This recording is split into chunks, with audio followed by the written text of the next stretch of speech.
We booked the cabin months in advance. It looked perfect in the photos. Remote, quiet, alone. The drive up was just as peaceful as we'd hoped. Long stretches of empty roads winding through snow-blanketed trees. The only sound was the steady thump of the tires over uneven asphalt and the soft hiss of snow brushing the windshield. No other cars, no towns, just the woods. By the time we pulled in, it was already getting dark. The air was sharp and cold, biting through my gloves as I unpacked the car. My breath came out in swirling puffs, hanging in the air too long, like the cold was heavier here. Sarah stayed by the porch, stomping her boots and rubbing her arms, watching me load firewood into the rack by the cabin wall. She'd never been a fan of the cold. The cabin was just like the photos, maybe better. Wood-paneled walls, big windows that framed the trees perfectly, and a small wood stove in the corner. It smelled like firewood, old pine, and something faintly musky. A dampness that clung to the air no matter how much we stoked the fire. Sarah lit some candles while I wrestled with the stove. It took longer than it should have. The logs wouldn't catch. The flames sputtered, even though the wood was dry. When it finally roared to life, I felt an unspoken tension lift.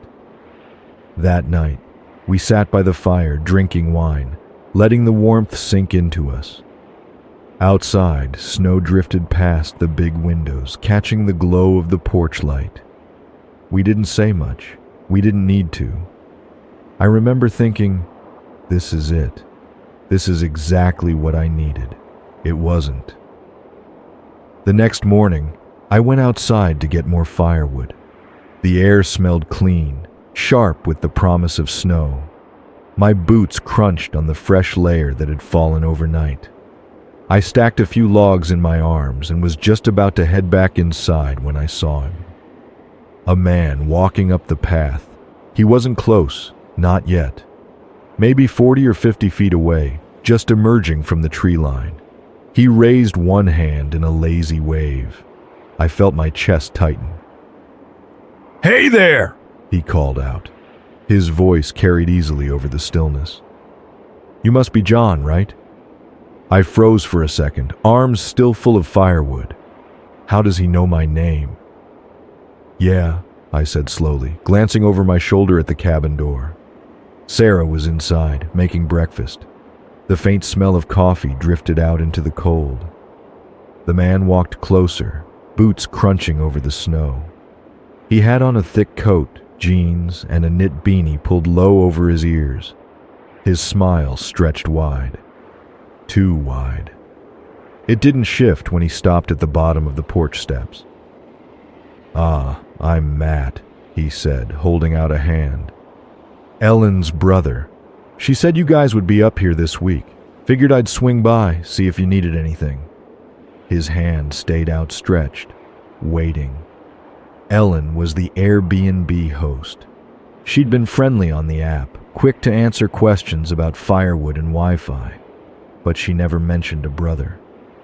I shifted the firewood in my arms and shook his hand. It was rough and cold, like old leather left out in the snow too long. "Nice to meet you, Matt," I said, forcing the words out. My eyes flicked to the window. I didn't like the way his gaze slid past me, toward the glass, like he was searching for something inside.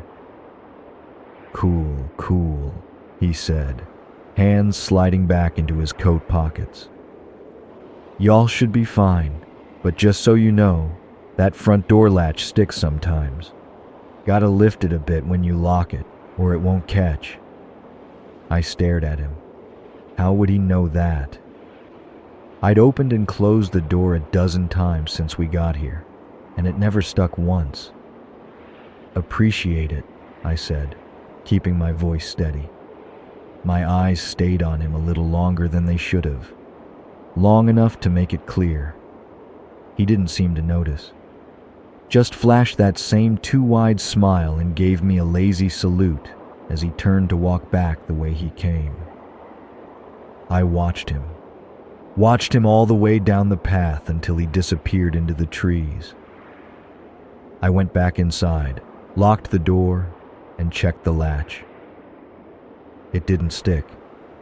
That night, the snow came down hard. The wind howled against the cabin, rattling the windows in their frames. We sat on the couch with a blanket over our legs, watching Christmas movies on Sarah's laptop. The glow of the fire flickered against the walls. I felt like I could finally relax until I heard it. Knock, knock, knock, slow, steady, not loud, not urgent. I froze, eyes on Sarah. She stopped the movie, her finger hovering over the trackpad, her eyes locked on mine. "Did you hear that?" she whispered. I nodded, slowly, quietly. Another knock.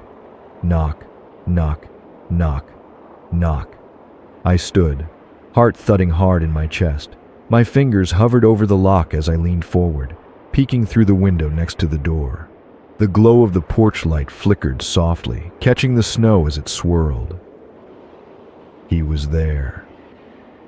Matthew, standing at the edge of the porch, hands in his coat pockets, head tilted slightly like he was listening for something. "Hey," I said louder than I meant to. "Everything all right?" Silence. "Yeah," he called back after a long pause. His voice sounded wrong, stretched and distorted. "I just realized I forgot to tell you something about the stove. You got a sec?" Sarah shook her head hard, eyes wide with panic. She mouthed it, "Don't open it." "We're good, man," I said, my throat dry. "All set here." Another long pause. Then I heard it, a sharp breath, like he was disappointed. His boots crunched on the snow. Slow, steady steps moved back toward the trees. I watched him from the window, breath fogging the glass. He didn't look back. The next morning I messaged Ellen on the Airbnb app. "Hey, just checking. Your brother Matt stopped by yesterday and last night. Just making sure that was him." Her reply came less than a minute later. "I don't have a brother. Call me immediately." I read it again. My heart slowed, every beat a struggle. "John," Sarah whispered behind me. "He knows how to unlock the door." I turned to the latch. It was unlocked. We left in minutes, speeding through the storm. Snow swirled around the car like smoke. Sarah gripped my arm like letting go would make us vanish. In the rearview mirror, something moved at the edge of the road. A figure, walking, hands in his coat pockets, head tilted slightly forward, and his boots left no tracks in the snow.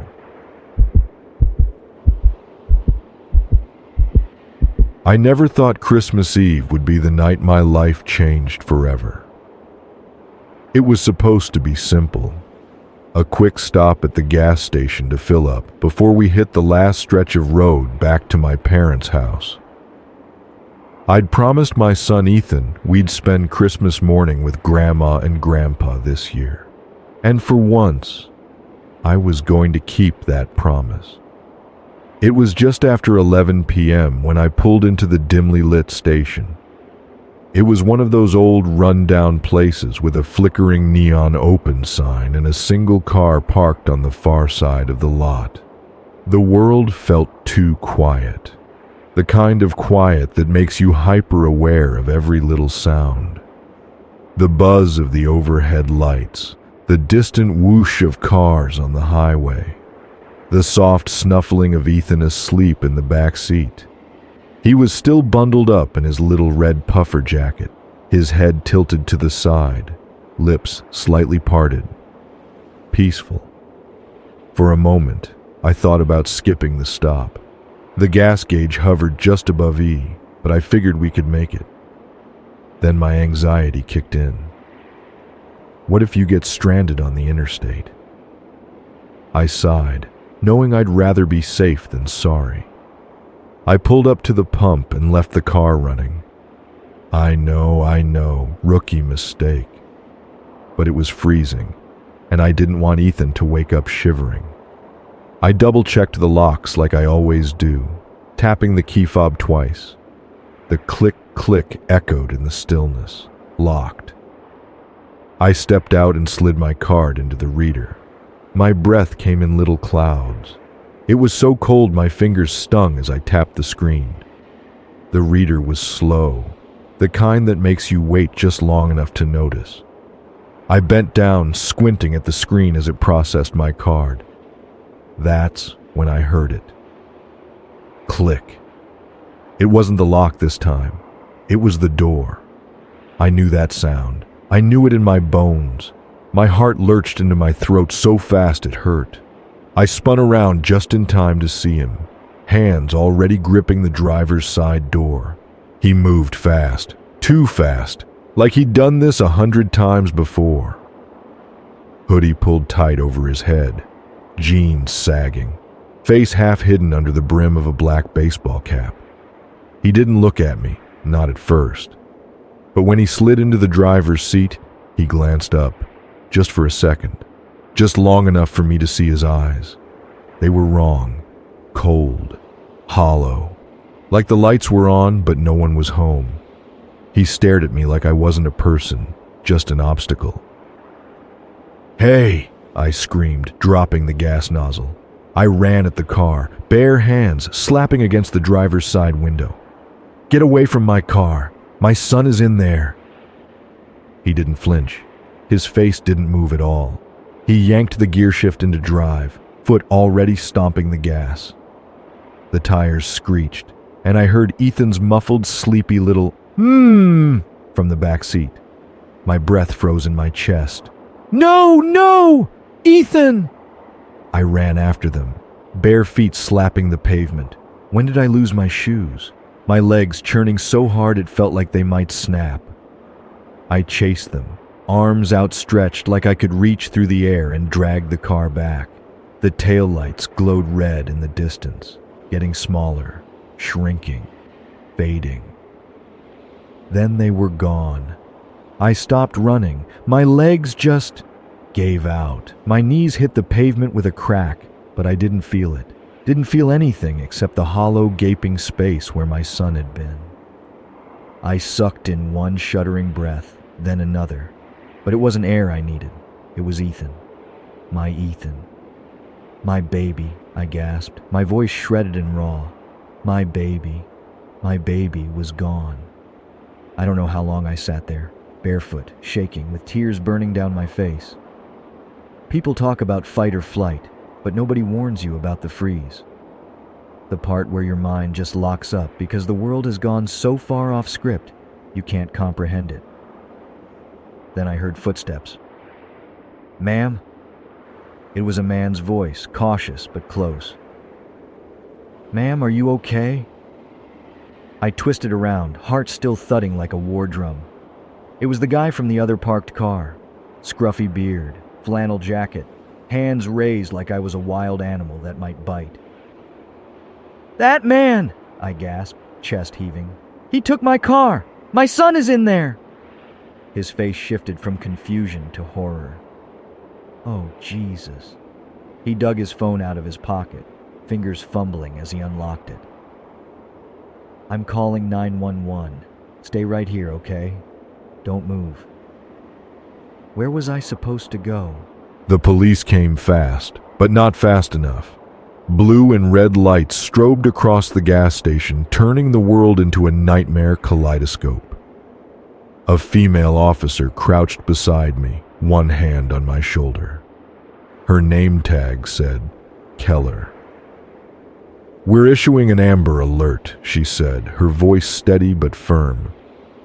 "We'll find him. I promise." She didn't say it, but I heard it anyway, if we're fast enough.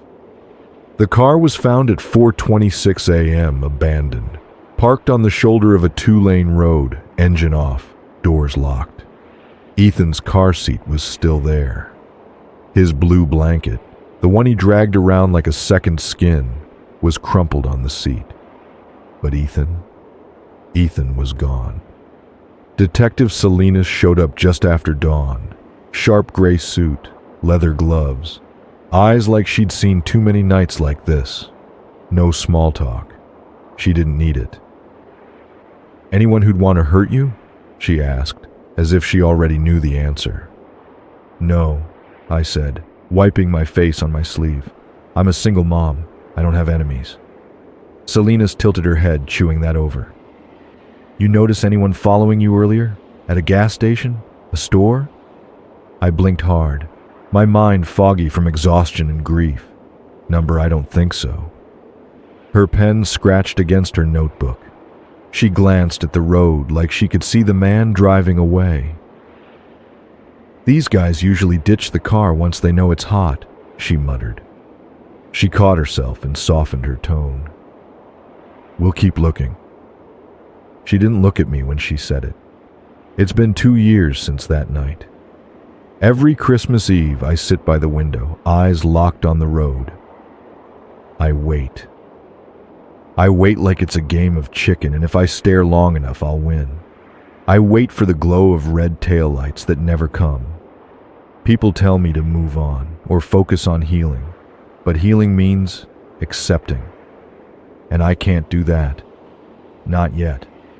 Because someone, somewhere, remembers that Christmas Eve. They remember my car. They remember Ethan. They might not say it out loud, but they remember. And one day, maybe one day, they'll slip up. Or maybe they never will. Okay, so I'm still kind of shaken up, and I honestly don't know where else to post this. This happened yesterday, and I'm just trying to process it. I'm not really looking for advice. I just need to tell someone. I'm 31, female, and I rented a storage unit about a month ago. My husband and I recently downsized to a smaller apartment, so we had to put a lot of our seasonal stuff into storage. Mostly holiday decorations, old baby clothes we're not ready to part with, and a few sentimental items. It's one of those self-storage places where you have a personal access code to enter the building. Then you unlock your own unit with a key or combination lock. Seems safe enough. I've been there a few times since renting it, and it's always been fine. Quiet, a little creepy. Just rows of metal doors and fluorescent lights that buzz like flies trapped in a jar. But nothing ever felt wrong. Until last night. I went after work to put away some Christmas stuff. It was around 6:45 p.m. and it was already dark outside. The building has motion sensor lights. When I walked in, it was dim until I moved far enough for the lights to flicker on. Normal. I had one large plastic bin and 2 smaller ones. Nothing crazy. My unit is down one of the far aisles, not at the very end, but close to it. The moment I walked in, I noticed something felt off. It was too quiet. Usually you hear distant clangs and echoes from other people moving their stuff. Sometimes you catch the muffled sound of cars from outside. But not this time. Just silence. Thick, still silence that pressed on my ears. I brushed it off as me being dramatic. It's a storage facility, not a mall. People come and go. I made my way to my unit, unlocked the padlock, and rolled up the garage-style door. It rattled like it always does, the noise echoing down the long metal corridor. I slid the bins inside and knelt to stack them, trying to save space. Then I heard it. Footsteps. Slow. Measured. Not heavy stomps, just sharp, deliberate steps. At first I didn't react. I told myself it was just someone walking down another aisle. But I didn't hear the clang of a door opening, no squeak of hinges, no rolling metal. Just the steps. Clap, clap, clap. Steady, getting closer. My hands froze on the bin I was stacking. I tried to act normal, telling myself, people have every right to be here, just like I do. I shoved the last bin into place, stood up, and wiped my hands on my jeans. The The footsteps were still there, closer now. They weren't fast, but they weren't slow either. The kind of pace you walk when you know you have time. They stopped, not in front of my unit. A little farther down, maybe 2 doors away. I didn't look. I could feel them, though. That cold tingle on the back of your neck when you know someone's staring at you. My heart started this stupid, loud thumping, like it was yelling at me to move. I grabbed the bottom of the storage door and yanked it down. It rattled hard.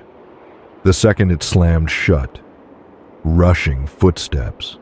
Fast, heavy, coming right at me. I spun around so fast I nearly tripped. A man was sprinting toward me, greasy black hair over his eyes, gray hoodie, jeans too short for his legs. He was grinning, wide, too wide, teeth too big, gums too dark.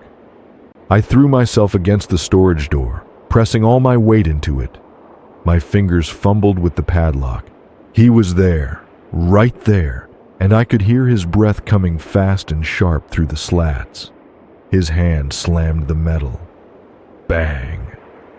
I flinched so hard I almost dropped the lock, but I jammed it in place and twisted it shut just as he slapped the door again. I stepped back, hands shaking so badly they felt useless. He didn't move. He just stood there, head tilted, his face lined up with one of the narrow slats. I could only see part of him, one eye, the curve of his cheek, and that grin. He wasn't breathing hard anymore, just slow, shallow breaths, like he was trying to be quiet. I watched his lips curl wider and wider until I swear it reached his ears. I pulled my phone from my jacket pocket and put it to my ear, pretending to make a call. My voice shook, but I tried to sound annoyed. "Hey, I'm at the storage unit. Yeah, I'm coming out now. I'll be there in a second." The grin disappeared. His head cocked a little further, like he heard something strange. He stepped back. 2 slow steps. Then he turned, walking away. No rush this time. I heard the footsteps getting softer, softer. I didn't wait. I didn't run either. Didn't want him to hear it. I walked fast but steady, eyes straight ahead. When I reached the keypad at the front, my fingers shook so bad I had to type the code 3 times before it worked. The door buzzed. I shoved it open, stepped outside, and then I ran. I didn't stop until I was in my car with every door locked. I sat there, gripping the steering wheel, staring at the entrance. He never came out. I stayed for 10 minutes watching. Nothing. I finally drove home, but I couldn't stop thinking about that grin, about how still he was. The next morning, I called the storage facility. I wanted to report it so they'd check the cameras. The manager asked me to describe the man. When I did, he got quiet. Not I'm listening, quiet. The kind of quiet that makes your skin crawl. Finally, he asked, "Are you sure you saw him leave?" I felt my stomach drop. "No," I said. "But I saw him walk away." He cleared his throat. "Okay. Well, we'll check the footage and call you back." He called me at noon. His voice was different this time, lower, clipped. "Ma'am, we reviewed the footage," he said. "We see you enter the building. We see you walk to your unit, unlock it, and load your bins." He paused. I heard the click of his mouse like he was watching again. "We see you lock up and walk to the exit, but we don't see anyone else." I blinked. No, I saw him. "Ma'am, I'm just telling you what I see," he said. "You're the only one on camera." I sat on my couch for a long time after that, trying to logic my way out of it. Maybe the camera glitched. Maybe he slipped in behind me. Maybe. But then I remember his grin. I remember the sharp clap of his footsteps, the steady pace, the silence after. And now, even when I'm home, I hear them sometimes. At night. When everything else is quiet, not running, not stomping, just walking, slow, measured, closer. Clap, clap, clap. I don't know why I'm writing this. Maybe it'll help me process it. Maybe it'll be a warning to someone else. I don't know. All I know is I haven't slept since it happened. It was a Saturday evening, about a week before Christmas. My wife Emma and I had spent the entire day at the mall with our 2 kids, Ben, 8, and Lily, 5. Anyone with kids knows how exhausting that is. Crowded stores, kids tugging on your arms, constantly asking for snacks, bathroom trips, the whole thing. By the time we were done, it was pitch black outside, and all we wanted was to get home, put the kids to bed, and collapse on the couch. We loaded up the car, an older model SUV with big trunk space. The back seats were folded down to fit the ridiculous amount of gifts we'd bought. I remember feeling stressed because Emma was trying to fit the last of the shopping bags in, and Lily was crying because she'd dropped her stuffed bunny in a puddle. I picked it up, squeezed out the water, and told her we'd clean it when we got home. Water dripped from the fabric, landing in slow, steady taps on the concrete. Tap, tap, tap. At some point, Emma said, "It's fine. Just shove it in. Let's go." I remember that clearly because I was thinking the same thing. We were all tired, and I just wanted to leave. I shut the trunk, locked it, and we all climbed into the car. The drive home was quiet. Too quiet in hindsight. The kids fell asleep. Emma scrolled on her phone. I kept one hand on the wheel, the other tapping my keys against my leg. The radio was on low, just loud enough to keep me from nodding off. It was a straight shot home, 20 minutes, tops. When we got back, I parked in the garage, left the engine running so I could hear the radio, and started unloading. Emma took Lily inside along with a few bags. Ben was still asleep in the back seat, mouth open, head tilted at that weird angle only kids can manage. I smiled, thinking how peaceful he looked. I grabbed as many bags as I could, arms full, and started the back and forth trips from the garage to the kitchen. I didn't hear it at first, not until I came back out and saw the trunk was open, not just unlatched, wide open. I stopped mid-step, staring. My mind stumbled, trying to make sense of it. I knew I'd closed it. I remembered slamming it shut at the mall. I glanced around the garage, empty. Just the faint hum of the engine and the glow of the headlights on the wall. I told myself I must have hit the button on my keys by accident. The unlock button had been sticking lately. I shut the trunk again, hard this time, making sure it latched. The next trip inside, Emma asked, "Did you bring in the big bag with Lily's dollhouse?" I told her I hadn't gotten to it yet. She nodded and went back to unpacking. On my way back out, I glanced at Ben, still asleep. Head back, mouth open, peaceful. I grabbed the bag with the dollhouse, along with a few others, and headed back inside. Halfway to the kitchen, I heard it. Thud, not a bang. Not something falling. Just a soft, solid thud, like someone dropped their weight on the floor. I glanced at Emma. She was unpacking bags at the counter, headphones in, oblivious. I told myself it was one of the boxes shifting in the trunk. I even pictured the dollhouse box tipping over. That was it, I thought. No big deal. No reason to be weird about it. But still, I went back to check. The trunk was open again. I just stood there, not moving, not breathing. My chest felt tight, my heart thudding harder than I wanted. I knew I'd closed it twice. I glanced around the garage, slowly this time. eyes lingering on the deeper shadows. It felt different now, like I was being watched. I flicked on the overhead light, flooding everything in harsh fluorescent white. Too bright, too exposed.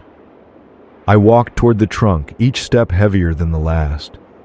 I peeked inside, half expecting to see something crouched among the bags, but no, just the gifts, just the bags.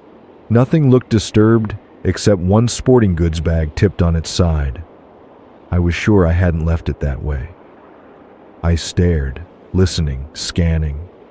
I checked under the car. Nothing. Feeling stupid, I told myself I was just tired. I shut the trunk hard and tugged it to be sure. Then I locked the door from the garage to the kitchen, something I'd never bothered to do before. The rest of the night was quiet until around 1 a.m.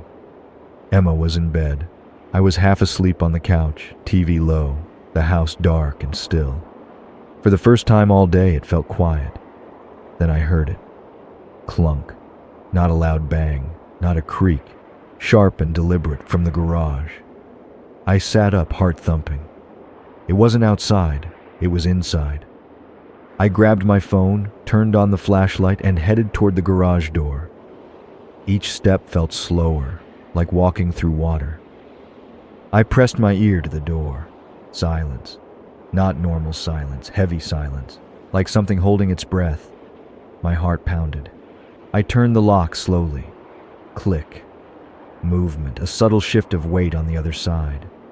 I stumbled back, almost tripping. I didn't know what to do.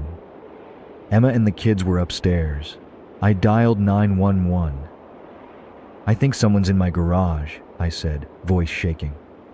"Stay on the line, sir," the operator replied, calm but firm. "Are you safe?" I backed away from the door, eyes locked on it. The police arrived in 12 minutes. Felt like 12 hours. They searched the garage and house. No one was there.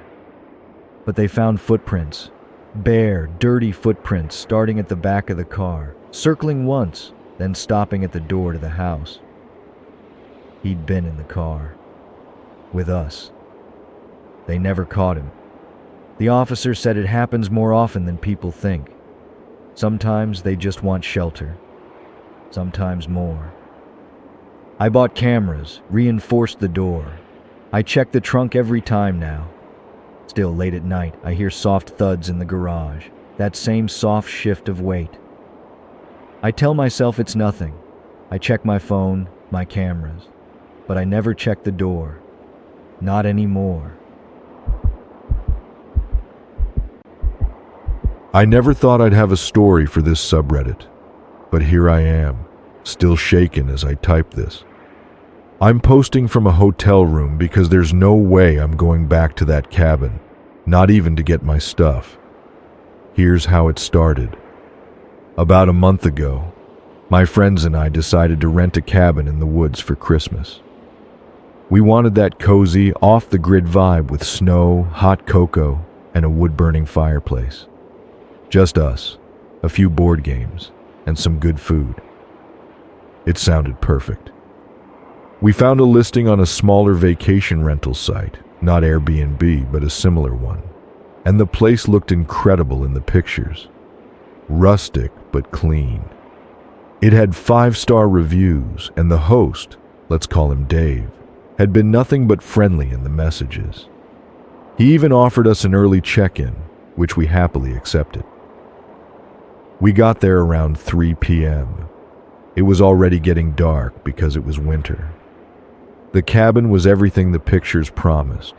2 floors, a big stone fireplace, a remodeled kitchen, and enough space for the 4 of us.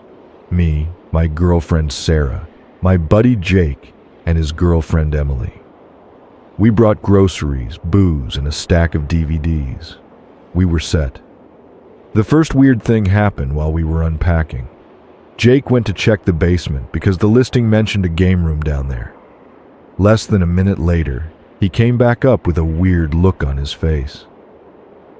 "Door's locked," he said. "I guess the basement's off limits." That struck me as odd. The listing definitely mentioned a foosball table and a dartboard down there. So why would it be locked? I figured maybe they stored cleaning supplies. Still, it left a nagging doubt in my mind. I messaged Dave, asking if we could access the basement. No response. We brushed it off and moved on with the night. Fireplace going, wine poured. All of us on the couch watching The Thing. The next morning I woke up to Sarah nudging me, whispering, "Do you hear that?" I blinked awake and listened. It sounded like scraping coming from the floor below us. I told her it was probably just the pipes, old cabin noises. She didn't seem convinced, but she dropped it. Later, Jake and I went outside to collect firewood. When we got back, Jake noticed something strange. His hiking boots, which he had left by the front door overnight, were soaked. Not just damp from snow, but dripping wet, as if someone had dunked them in water. "Dude, what the hell?" he said, holding up the boot as water dripped onto the floor. None of us had touched his boots or gone outside since last night. It made no sense. We joked about ghosts and forest spirits, but it wasn't really funny. Later that afternoon, Sarah was in the kitchen making sandwiches when she called out, "Babe, do you remember leaving the back door unlocked?" I didn't. None of us did. But it was unlocked. That night, it got worse. We stayed up playing cards until around midnight. Sarah went to bed first. I stayed up with Jake and Emily, but around 1 a.m. I decided to call it a night. The house was silent when I went upstairs. As I got into bed, I heard it, scraping, louder this time. Not pipes, not the wind. It sounded like something heavy dragged across wood. "Do you hear that?" Sarah whispered, eyes wide. She was not asleep. She'd been lying there, listening. I whispered back, "Yeah, I hear it." This time, I knew it was not normal. It was not settling wood or old pipes. It sounded deliberate, coming from right beneath our room. I grabbed my phone and texted Jake, "You up?" Hearing weird noises under us. No response. I sat there, holding my breath, ears straining. Scrape, scrape, thud. I swear I felt it vibrate the floorboards under the bed. Sarah grabbed my arm, and I could feel her shaking. "I think someone's down there," she said, voice barely audible. I did not want to believe it, but I did. The next morning, we all sat at the kitchen table, tired and tense. I asked Jake if he had heard anything. He said yes, scraping all night. And there was more. Remember how the basement door was locked? It was not locked anymore. Jake noticed it first. He had gone down the hall to brush his teeth and saw the door at the end of the hallway wide open. He stood there, staring at the dark, empty space at the top of the stairs. He did not go down. None of us did. Instead, I did the smartest thing I have ever done. I called Dave, the host. No answer. I left a message. Then I called the rental site's customer service. While I was on hold, Jake started packing. That was when Emily said something that made my stomach drop. "Didn't you lock the back door last night?" she asked Jake. "I did," he said. "Well, it's open again." We left right then. No breakfast, no cleaning, nothing. I did not even grab my phone charger. We just packed our things, threw them in the car, and left. On the drive out, I got a call back from the rental site. They said they had been trying to contact Dave but had no response. I asked if they had any emergency contacts. They did not. Later that day, I got a text from Dave's number. "Hey, sorry I missed your call. Did you check out early? Everything okay?" For a second, I felt a weird wave of relief. Maybe we had overreacted. Maybe it was just an old house making old house noises. But something did not sit right with me, so I called him.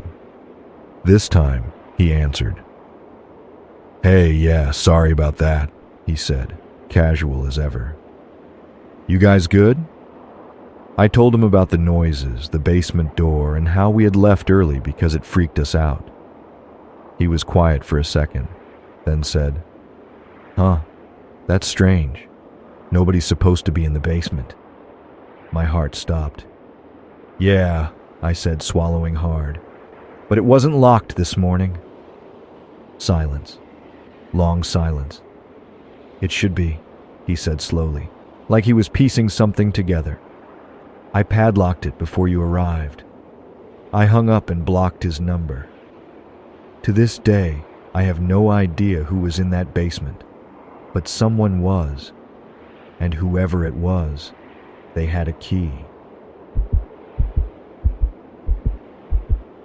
All right. So this happened a few days ago, and I'm still shaken up typing this out.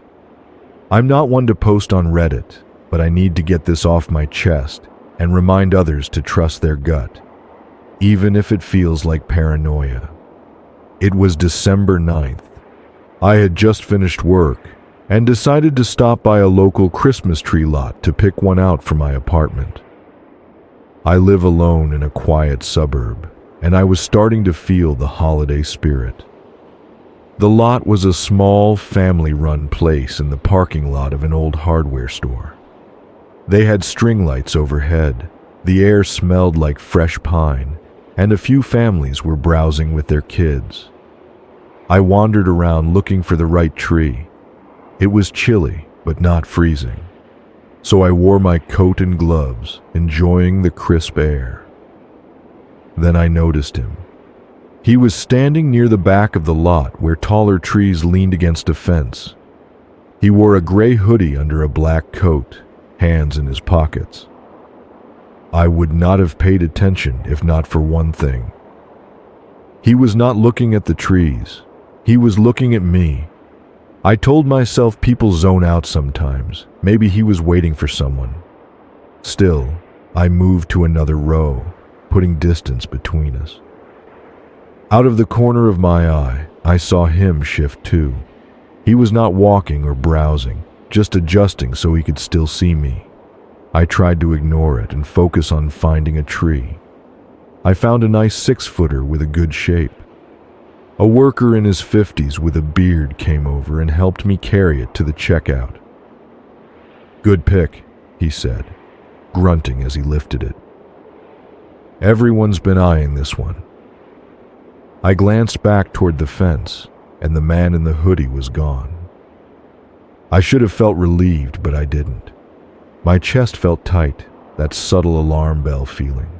It was dark and cold, and as a woman alone, you learn to be cautious.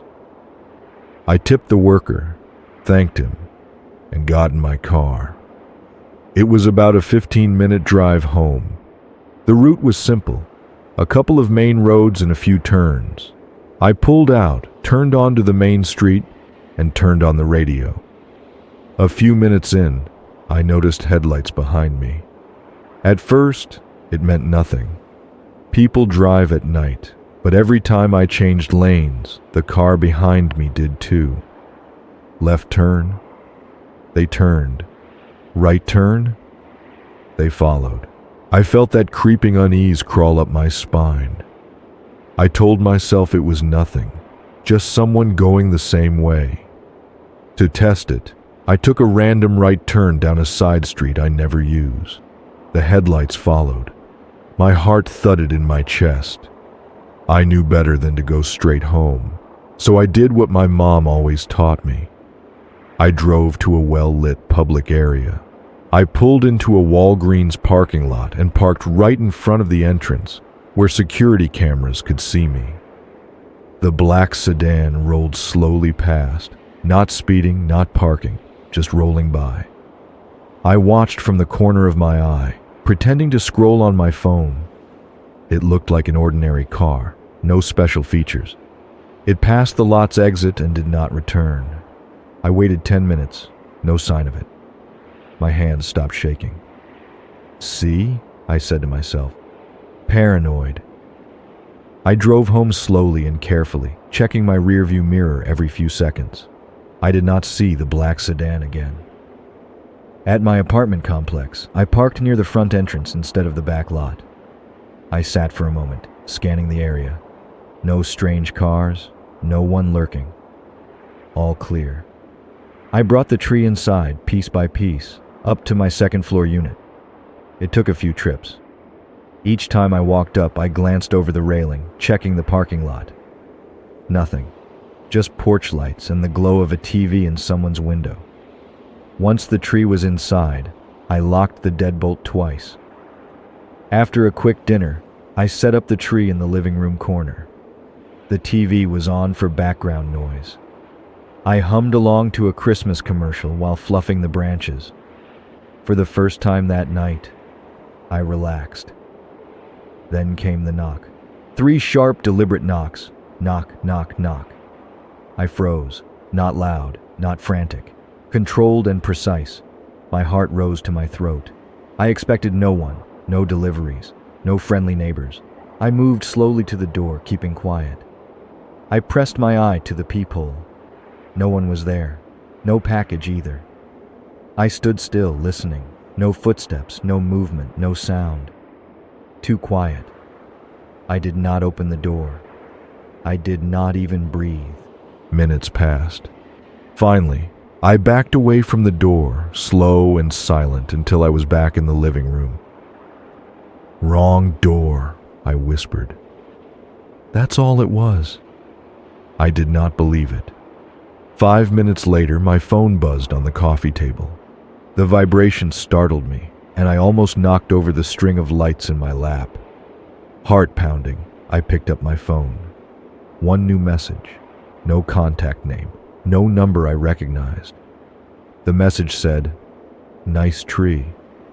I stared at the screen, my mind refusing to process the words. The air felt thick. My hands shook so badly I almost dropped the phone. I turned off every light in the apartment.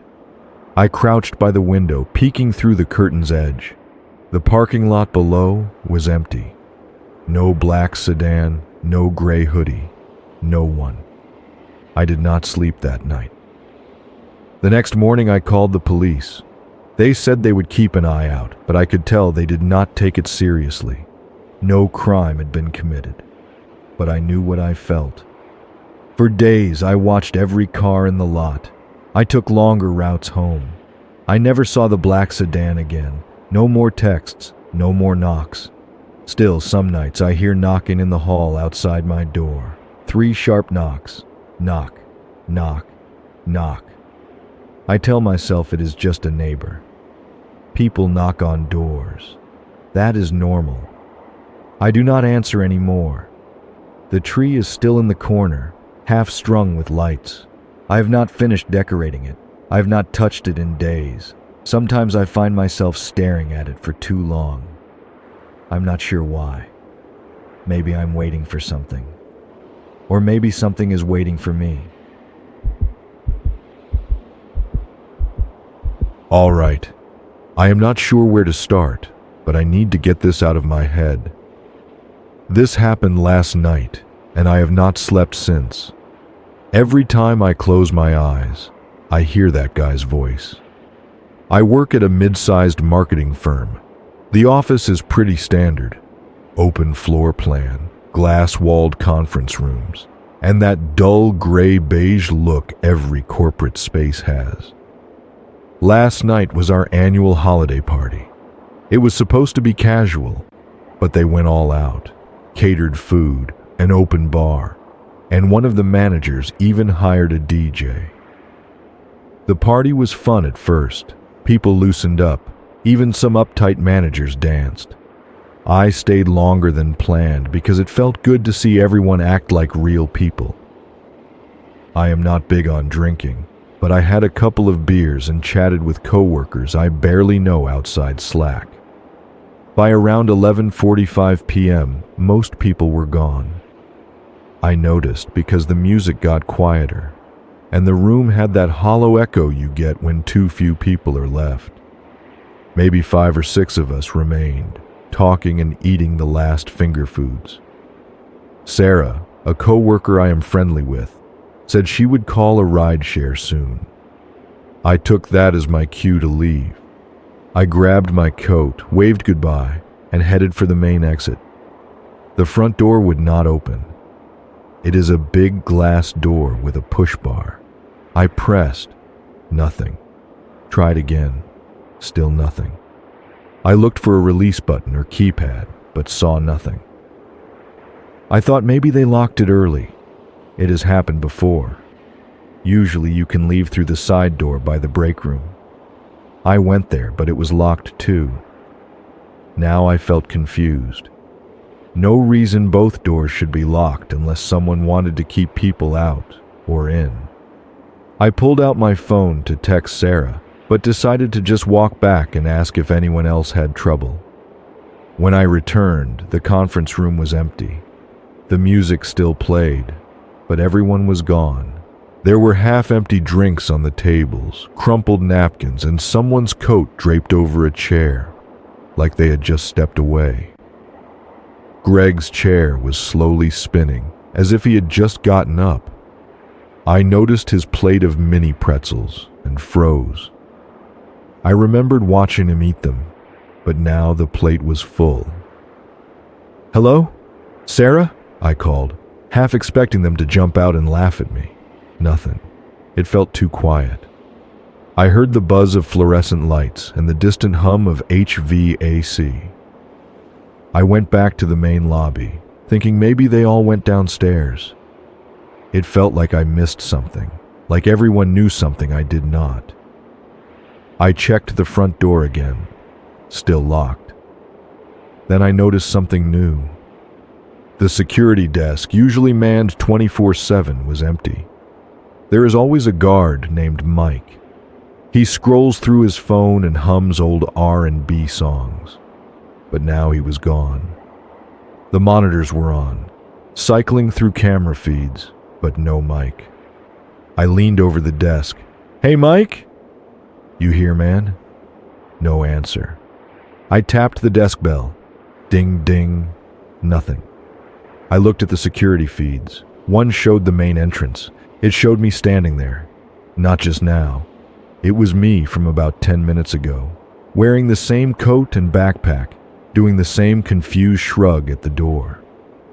It looped every 20 seconds, showing me pushing the door, checking my phone, looking baffled. At first, I thought it was a delay, but it was not. I never tilted my head like that, and I definitely did not check my phone twice. It was a loop. I stepped back and waved at the security camera. No change. On the next loop, past me, tilted his head again, but this time he went farther, too far. Then he looked straight into the camera, right at me.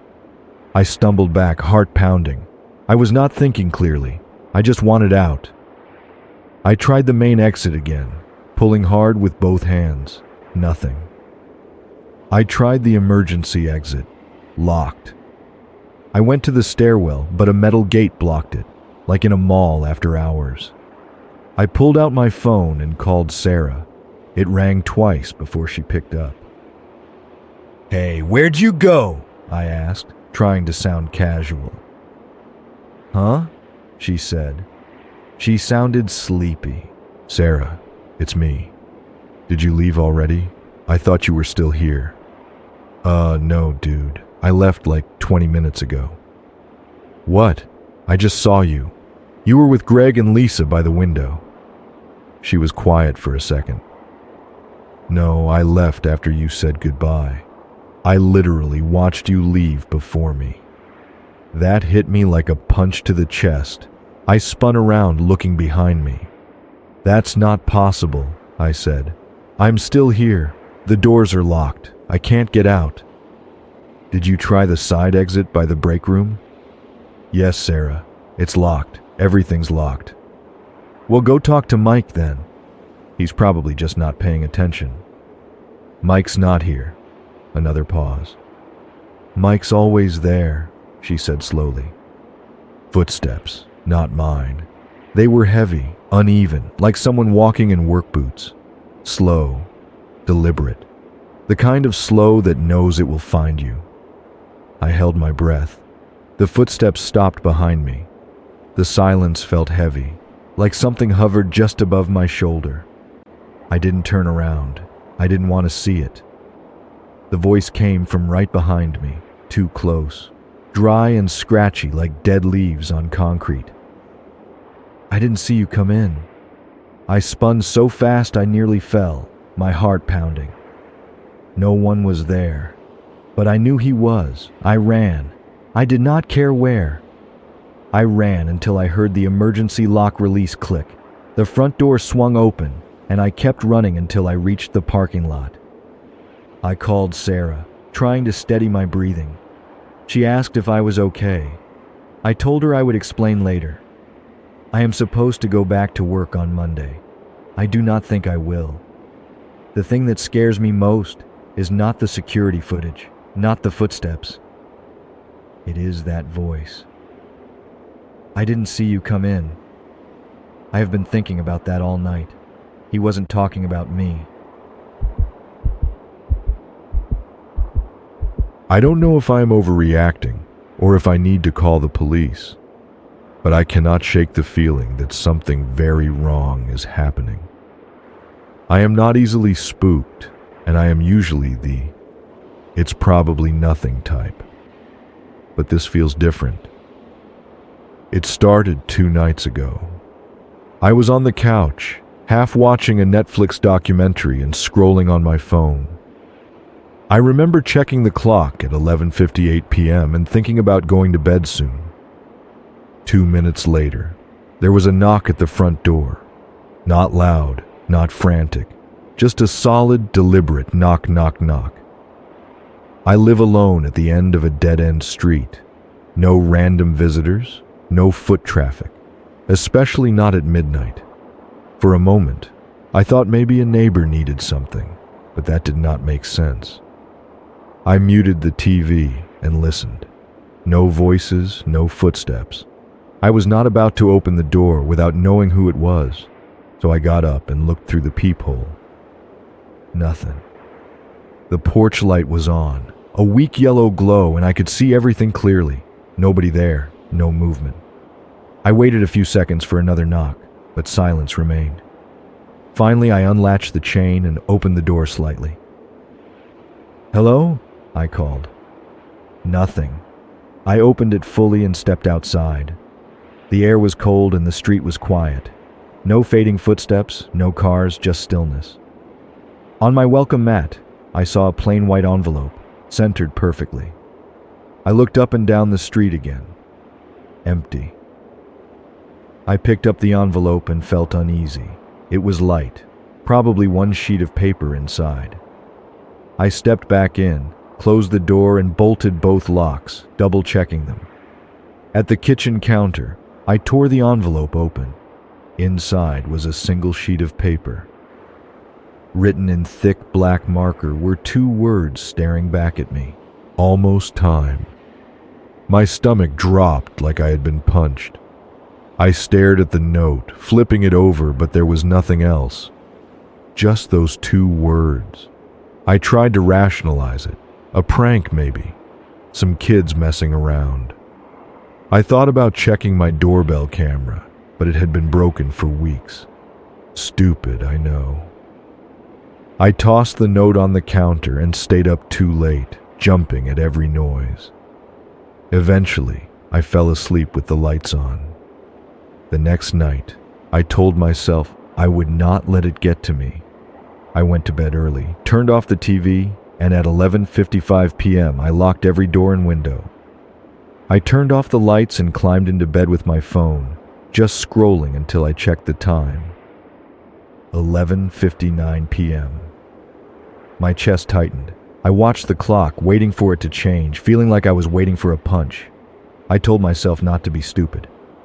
The time changed. 12 o'clock. Knock, knock, knock. I froze. It was the same rhythm, not loud or frantic. I did not move this time. I did not get up or check the door. I lay there, staring at the ceiling, every muscle locked.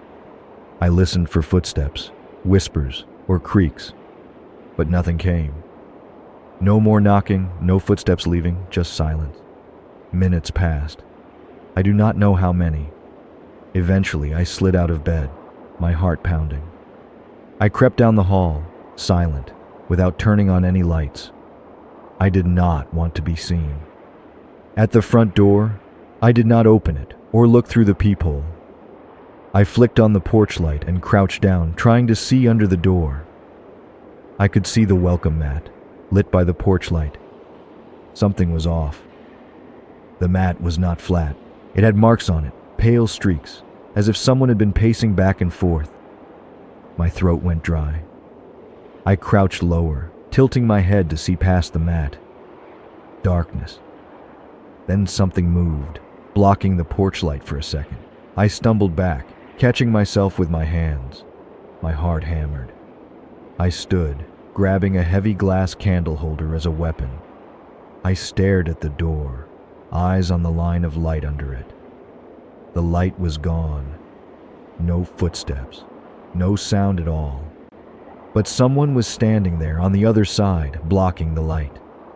I held my breath until my lungs burned. I told myself not to move, not to breathe, not to make a sound. Silence stretched on. I leaned forward slowly, pressing my ear to the door. I heard nothing at first, just the fridge humming, the porch light buzzing. Then, faint, almost too faint to hear, I heard it. Breathing. Slow, steady, controlled. Not mine. It was right there, right on the other side of the door. If I reached for the knob, our fingers might touch. I jerked away so fast I almost fell. My heart hammered, thudding in my ears, too loud to think. I backed into the wall, breathing hard, clutching the candle holder like a weapon. My shaking hands fumbled for my phone. I called 911. I don't remember what I said. Something about a break-in, whispering without realizing it. The operator told me to stay on the line. I sat in the hallway, knees up, eyes locked on the door, waiting for it to burst open. The breathing stopped. No knocks, no shadows, just silence. The cops arrived 15 minutes later, 2 officers. They checked the porch, the backyard, the street. No one there, no footprints, no marks. The pacing marks on the doormat were gone. They said it was probably a prank, but one officer looked at the door, frowning. I knew he did not believe it.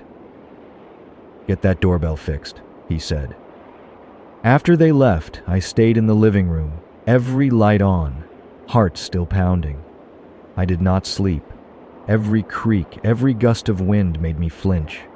I stayed like that until sunrise, watching the front door from across the room. The note is still on my counter. I have not thrown it away.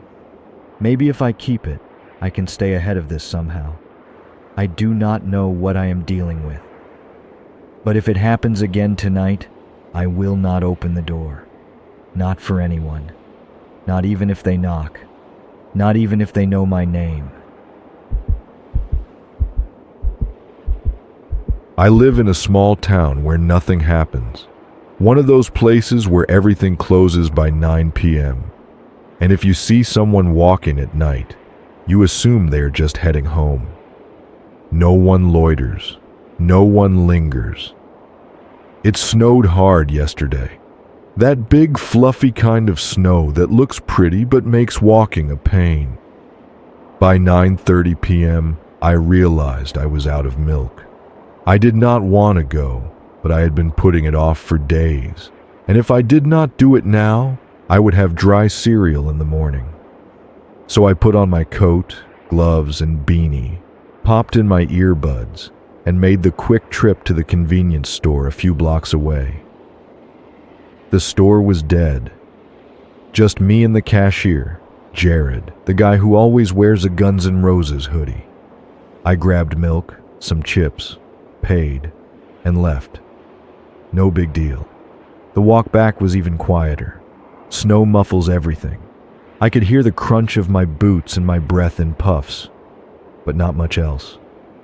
It was peaceful, so peaceful that I pulled out one earbud to listen better. Then something hit me in the back of the head, not hard, but enough to jolt me. My first thought was snow from a tree branch, but when I brushed my head, I felt loose snow on my beanie, not powder, but packed like a snowball. I turned around, annoyed, expecting to see kids hiding, but no one crouched, no laughter. Instead, I saw them. 3 figures, about 50 feet away, standing under a streetlight. They were not moving, just standing there, hands at their sides, no talking, no shuffling. 3 dark shapes in hooded coats, all facing me. "Real funny," I called out, brushing snow off my beanie. "Go home." They did not move. I waited, expecting them to laugh or run. Nothing. They just stood there waiting for me. My breath fogged in front of me. I walked, not fast, just normal. Every few steps I glanced back. They were still there, still watching. I told myself they were bored teenagers, but something was off. They stood too still, like mannequins. Kids do not stand that still. I made it another block before it happened again. Whap! Something slammed into my shoulder, hard enough that I almost dropped the grocery bag. It stung more than it should have. I stopped and brushed my arm, and this time, the snow crumbled in chunks mixed with bits of ice. They had packed it with ice. I spun around. They were closer. I did not hear them move. I should have. The snow under my boots was loud, and I was not even trying to be quiet. Now they were just 20 feet away, close enough for details. These were not kids. They were men. 3 men in dark coats with hoods up, no scarves, no gloves, just bare red hands at their sides. The man in the middle bent down slowly, never taking his eyes off me. He scooped snow and packed it, pressing and squeezing it into a solid ball. He held it up like he was showing me. "Back off," I said, trying to keep my voice steady. It cracked anyway. "I'm not playing. Go home." They did not move. I shifted my grocery bag, never taking my eyes off them. My brain screamed warnings. If I turn around, they will rush me. The man in the middle lowered his hand. I turned and walked. Fast, but not running. I kept my breathing steady, listening to every crunch of my boots. I left one earbud out. I needed to hear. I heard it. Crunch, crunch, crunch. Footsteps. They matched my pace, then sped up. I heard them getting closer, not running, but walking faster. One of them kicked something, a sharp scrape against ice. They were following me. My heart pounded. I was 3 or 4 blocks from home, but it felt like a mile. My legs tensed, ready to sprint. "Don't run," I told myself. "If you run, they will chase you." Their pace increased. I whipped around. They stopped, not simultaneously. One took an extra step, caught off guard. Now they were about 15 feet away. I could see their faces, pale, eyes locked on me, cheeks flushed red from the cold. No smiles, no words. "All right," I said, breath fogging. "You win. You scared me. Go home." Nothing. My breath caught, and I did what I swore I would not do. I ran. They ran too. Their boots on snow pounded behind me, chaotic and fast. I did not look back. I knew they were there. Their steps pounded like a drum line. I ran harder than ever before. The grocery bag slapped my leg. My lungs burned, my heart thundered. One more block. Half a block. My apartment was right there. I hit the stairs hard, almost tripping. My hands shook as I jammed the key into the lock. Missed once. Twice. Their footsteps were right there. The door opened. I flung myself inside, slammed it shut, locked it, and pressed my back against it, gasping for air. Silence. Nothing but the hum of the hallway light and my pulse thudding in my ears. I stayed there for a while, just breathing, just listening. When I finally caught my breath, I walked to the window and peeked through the blinds. The street was empty. No men, no tracks. Just fresh snow falling softly, erasing everything. I stayed up until 3 a.m., pacing my apartment. My mind was stuck in a loop. They followed me. They chased me. They were right there. But maybe I was wrong. Maybe they were just messing around. People do dumb things when they are bored. Maybe it was not as bad as I thought. This morning I went outside to check. The snow was fresh, no footprints, no sign of anyone, except one thing. Right in front of my door, half buried in the new snow, was a single, packed snowball. Perfectly round, as if someone had taken their time making it. I did not touch it. I just stood there, staring. They know where I live. I've gone back and forth on whether I should even post this. It happened last Christmas Eve, and it still haunts me every day. I am not looking for sympathy or for internet detectives to solve it. I just need to get it off my chest. My wife, Emily, and I had been planning a night out for weeks. It was going to be our first evening alone without the kids in months. We have 2 children, Mason, who is 6, and Ellie, who is 3. We love them, but every parent knows how rare nights alone can be.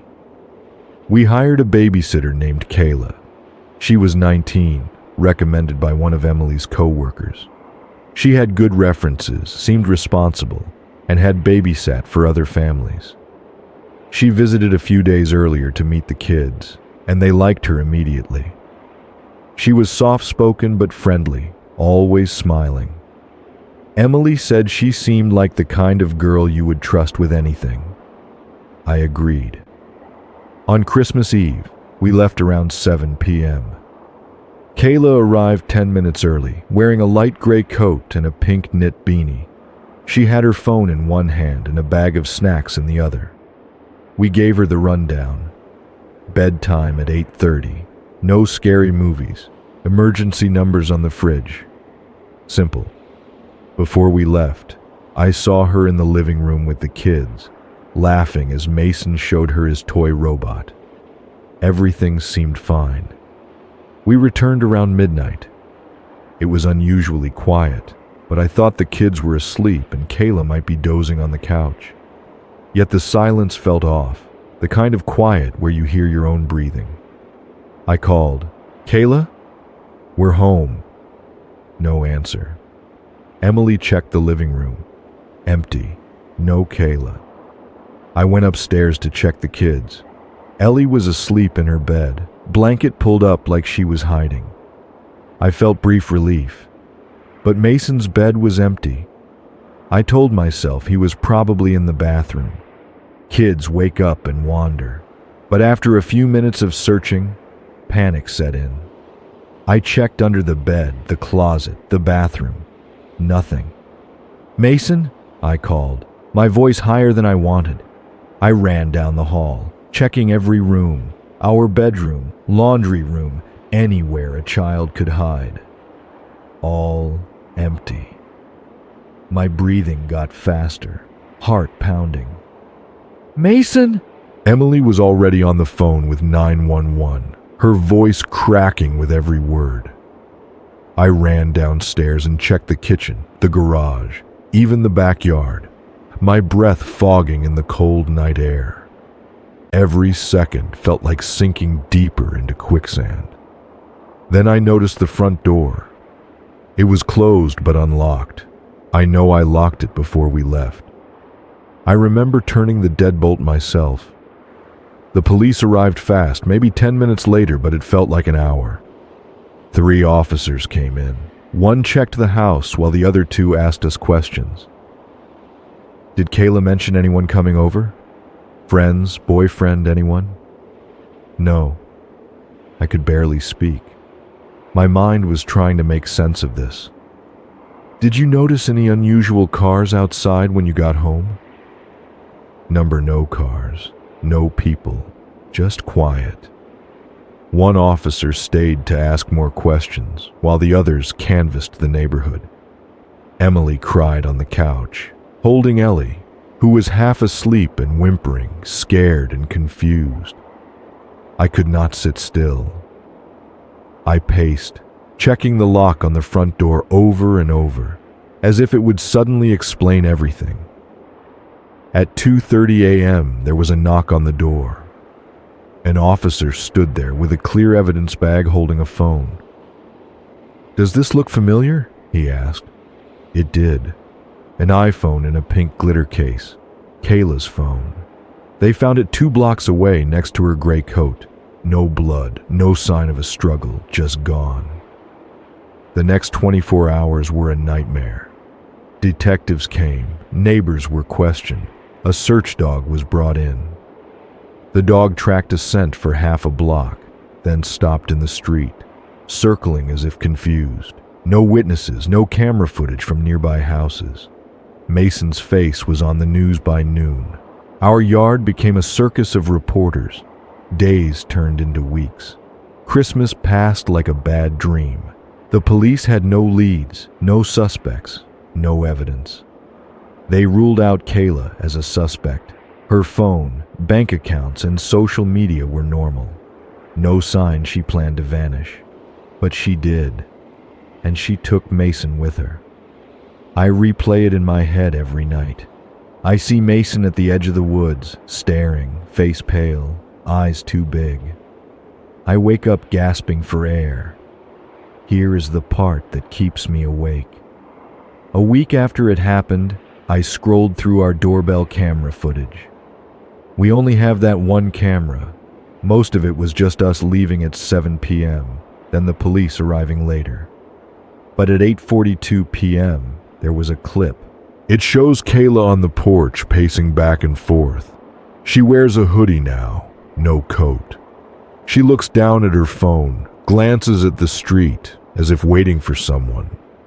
She checks over her shoulder, then back at the street. At 8:44 p.m., she stops. Her head tilts like she hears something behind her. She turns slowly, her face half lit by the porch light. Then she walks off screen, and she never comes back.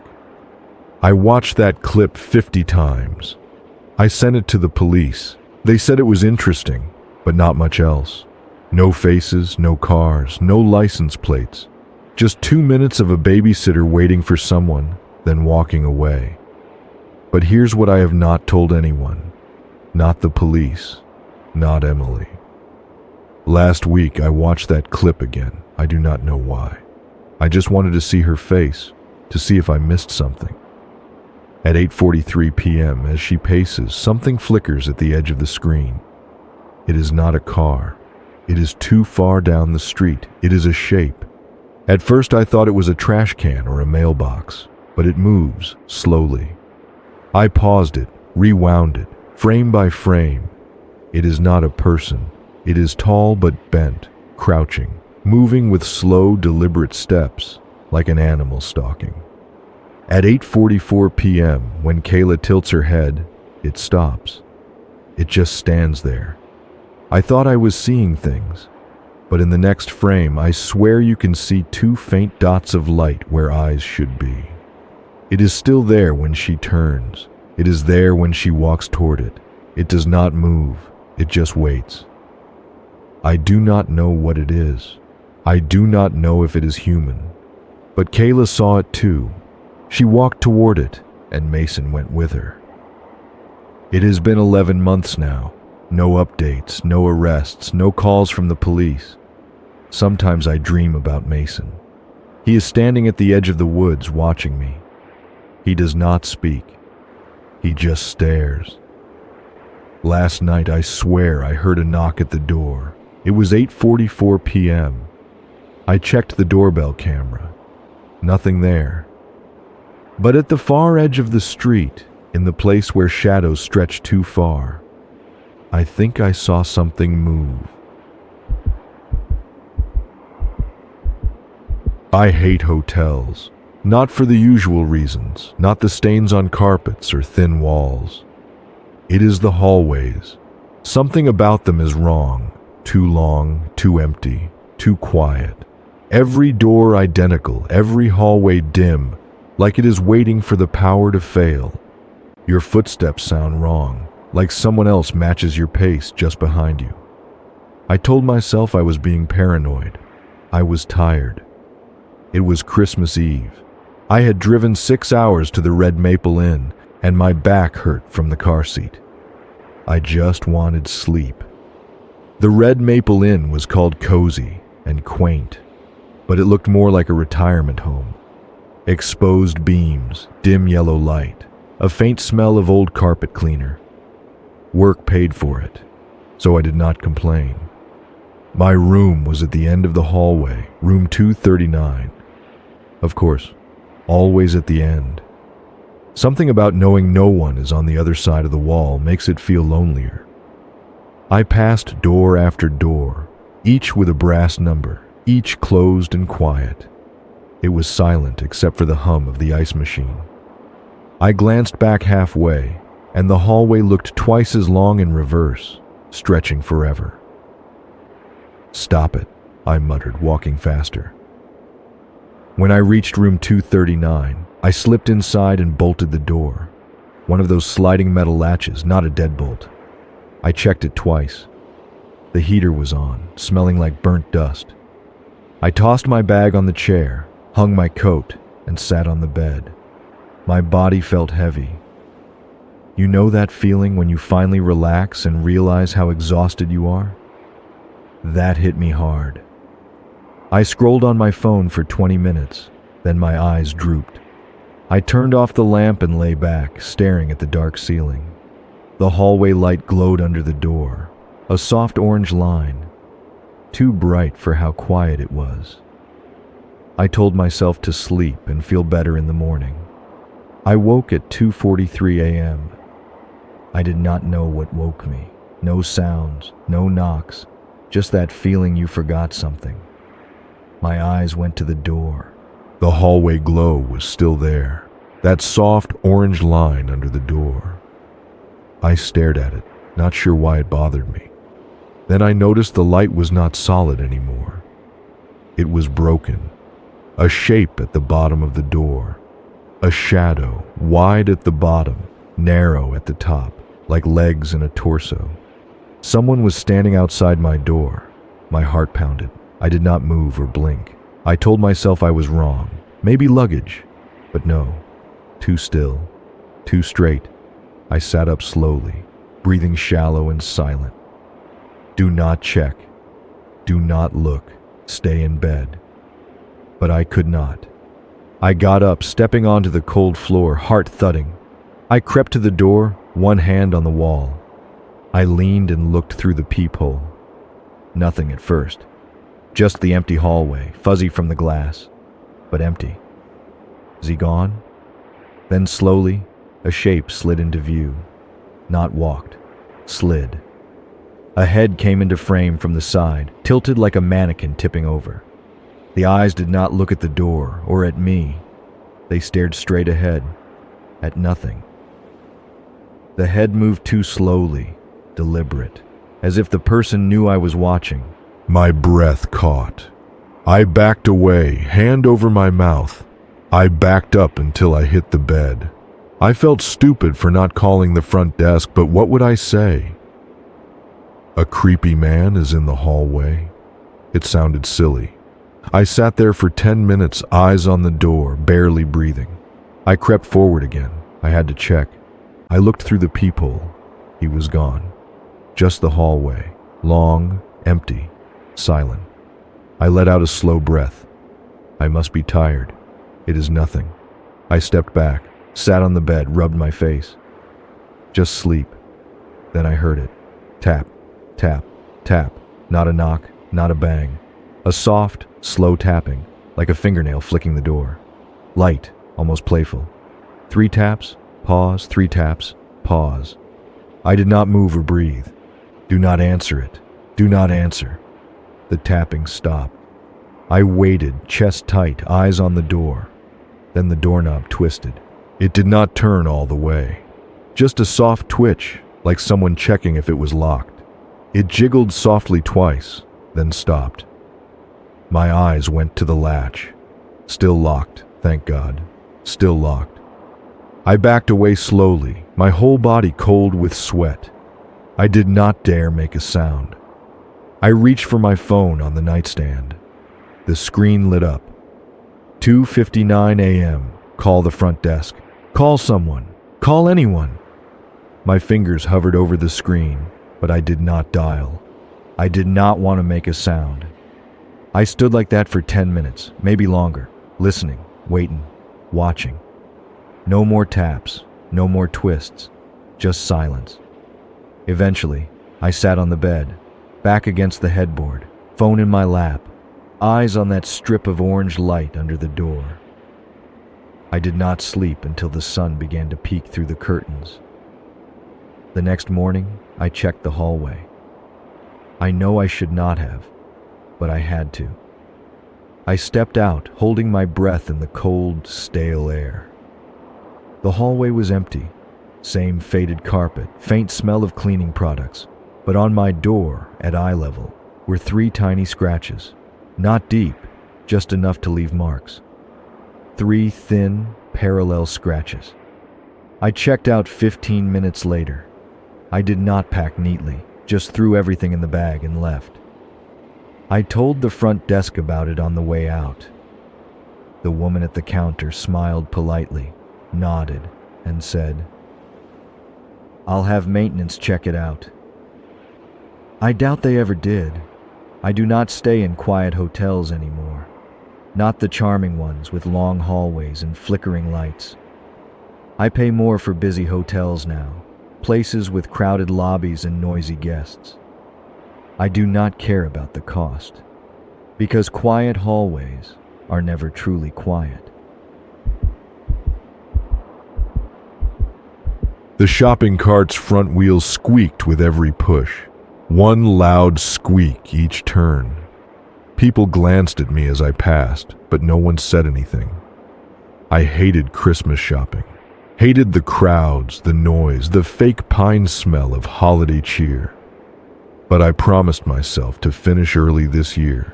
No last-minute panic. The parking lot was soaked in half-melted slush that splashed my jeans with every step. I rolled the cart to my car, wheels skidding on slick pavement, space 43B, far edge of the lot where streetlights buzzed like dying flies. The only other car nearby was an old green sedan 2 spaces down. My car's lights blinked twice when I hit unlock. I popped the trunk and loaded the bags. Toys, clothes, electronics, things I barely remembered choosing. The cart rattled as it grew lighter. I tossed the last bag in and slammed the trunk shut. Click, clunk. Cold air stung my fingers as I shoved the cart into the rack. I slapped my hands together for warmth and headed to the driver's side. Then I heard it. Tap, tap, tap on my window. I froze, hand an inch from the door handle. Slowly, I turned my head. A man stood there, mid-40s, hood up, dirty blonde beard. Bare hands, fingers red from cold. He grinned, teeth too perfect. He waved, too slow, too casual. My heart pounded. He pointed at my trunk. "You forgot a bag," he said, voice muffled through the glass. My stomach twisted. I glanced at the trunk, closed, locked, no bag on the ground. "Back there," he repeated, pointing again. "I saw it fall." His smile did not change. I shook my head. "I'm good, man. Thanks." His grin faltered slightly. He cupped his hands and leaned in like he could not hear me. "You sure?" he called, voice sharper. "I'm serious, man. I saw it." Don't engage. I nodded once and pulled the door handle. Locked. Heart skipped. I hit the fob unlock button. Click. I tried again. Locked. No, no, no. The man's smile widened. He knew. He knew. Something wrong? He asked, tilting his head like a dog hearing a strange sound. I jammed my thumb against the unlock button. Click, click, click. Nothing. My eyes darted to him. He was not smiling anymore. He reached for the door handle. Jiggle, jiggle, jiggle. I jerked backward, breath catching in my chest. He tugged the handle twice more, harder now. His fingers curled around the window's edge like he might pull it loose. I did not think. I ran. I bolted around the front of the car, nearly slipping on the wet concrete. My boots slid, and I grabbed the hood to steady myself. Behind me, I heard his footsteps. Steady, measured. Tap, tap, tap. On the passenger side window now. I did not look. I kept moving, breathing in sharp gasps. I reached the cart rack, heart pounding, hands fumbling for my phone in my coat pocket. Call 911. Call 911. My phone slipped from my fingers, hit the ground, and spun under the car next to me. Number no. I dropped to my knees, hands slapping at the wet concrete, trying to feel for my phone. I saw the glow of its screen just out of reach. Crunch. Crunch. Footsteps behind me, close. I froze, fingers stretched toward the phone. Slowly I glanced over my shoulder. He stood by my car, head tilted again, watching me. One hand in his hoodie pocket, the other hand at his side, fingers flexing as if warming up for something. I stood slowly, hands raised. Look, man, I said, trying to keep my voice even. You can have the car, all right? Just take it. He did not move or blink. His eyes stayed locked on mine, a faint grin still on his face. Not about the car, he said softly. My heart stopped. He took one step forward. I bolted. I did not care about the phone or the car. I just ran, full sprint, breath sharp in my chest. I did not look back. Do not turn around, just run. I ran until I reached the main road. Cars passed, tires sloshing on wet streets. I spun around, gasping. He was gone. The lot was still, empty. My car sat there, windows fogged. I waited a minute, 2 minutes. Nothing moved. I did not go back. I walked home, 5 miles in the cold. I did not care. When I got home, I stood in the entryway, catching my breath. Clothes soaked, hands shaking, I scrolled on my phone, trying to call someone. I kept checking over my shoulder. The bag was on the kitchen table. A single crumpled shopping bag I had not brought inside. My legs felt weak. I stared at it. Slowly I stepped forward, heart pounding. I reached out, brushed the paper, saw something inside. A folded piece of paper. No logo, no receipt. I unfolded it. You forgot a bag. Don't forget again. I stumbled back, eyes darting around. The door was locked. I checked twice. Every window locked. I sat on the couch, heart pounding, breathing too fast. My phone buzzed. I nearly dropped it. Unknown number. One message. No text, just a photo. It was me, loading my car at the mall. Same coat, same cart, same bags, same lot. But it was daytime, and I wore sunglasses. I did not wear sunglasses tonight. My stomach dropped. My hands shook. That picture was not from tonight, not from today. It was from a week ago. He has been watching. For a while. The bag is still on the kitchen table. I have not touched it. I cannot bring myself to throw it away. It feels like a reminder. I have not gone outside in 2 days. Every time I check the window, I swear I see someone down the street, not moving, just watching. We weren't supposed to have a gingerbread house this year. Emily had been begging for one, but Megan and I were too burned out. Work was relentless, bills were piling up, and I just did not have the energy for sticky frosting and gumdrops all over the kitchen. But then I saw it. It was on a shelf near the checkout at Miller's Market, not in the baking aisle, not with the Christmas decorations, just there. The box was plain brown cardboard, like something from a warehouse. No bright colors, no happy families, just a single glossy red sticker on the front that read, "Holiday Surprise Kit. Every house tells a story." The words made me pause. It felt familiar, but I could not place it. The box was heavier than expected, solid like a brick. I turned it over, looking for a brand name. Nothing. Just a tiny stamp on the bottom. Baker's Mark. My eyes darted toward the cashier. For a second I thought I saw someone watching me from behind the bread aisle, a man in a rain poncho. But when I blinked, he was gone. I should have put the box back, but I thought about Emily's face when she saw it, and I bought it. The kitchen smelled like cinnamon and frosting. Emily kneeled on a chair, tongue poking out as she focused on the gumdrops. Her eyes narrowed in concentration. "More gumdrops," she said, tapping the roof. "More?" "It's already packed." "Doesn't matter. It needs them. Big ones. The red ones." She tilted her head, picturing the finished product. "Otherwise, it's boring." I smirked, squeezing out another line of icing. She was serious. Her fingers dove into the candy bowl, then paused. She pulled out a sticky yellow gumdrop, holding it to the light. "You," she said, nose scrunching. She wiped her fingers on her pajamas, then stuck them in her mouth to clean them. Her face twisted instantly. "Blah!" she gagged, rubbing her tongue on her sleeve. "It tastes like pennies." I stopped mid-squeeze. "What do you mean pennies?" "Like blood," she said, scrubbing her tongue with both hands. "It's gross." I scraped a bit of icing off the roof with my thumb and tasted it. Sweet at first, then sharp, sour, metallic. I spat into the sink, eyes on the gingerbread house. "Don't eat any more of it," I said, voice sharper than I intended.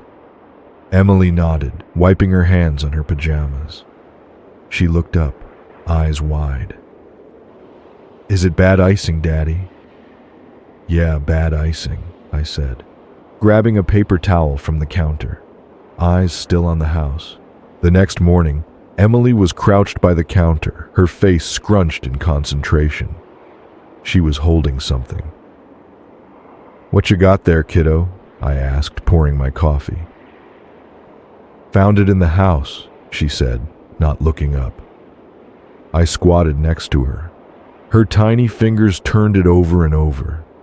It was a key, small, brass, worn, like it had been through 1,000 locks. The teeth were jagged, sharp. My heart started beating faster. "Where'd you get this?" I asked, taking it from her. It was cold, too cold, like it had been in a freezer. "It was in the roof," she said, pointing to the gingerbread house. "I broke off a piece and it was just in there." I wiped it on my shirt, but the grime did not come off. It smelled faintly of dirt and metal. "Don't play with it," I said, pocketing it. "Probably just a mistake from the factory." But I knew that was a lie. That night, I sat at the kitchen table, turning the key over and over in my fingers. I told myself I was paranoid, but I could not stop staring at it. I glanced at the front door. No way, but I stood up anyway. I walked slowly, heart pounding. My fingers hovered near the keyhole. "Don't do it," I muttered. "It won't fit." I slid the key in. It fit. My breath caught. "Don't turn it." I turned it. Click. My whole body went stiff. I stared at the door, heart racing. I pulled the key out and backed away, breathing fast. I grabbed duct tape from the drawer and slapped a strip over the keyhole. At 2:12 a.m., Max started growling, not barking, growling, low, steady. I slipped out of bed, heart thudding. Max was by the front door, head low, ears up, teeth bared. His eyes did not move from the peephole. I crouched next to him.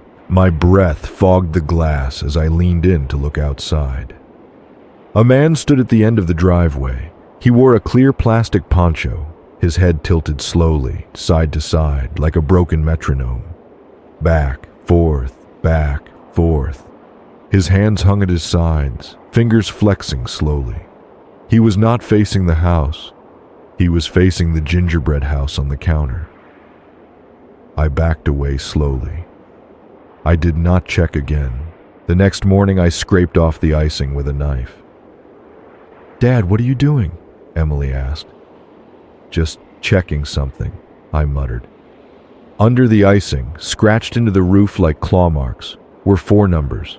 1239. The code for our front door. At 3:07 a.m., I woke to a soft tap, tap, tap. Not at the front door, from the kitchen.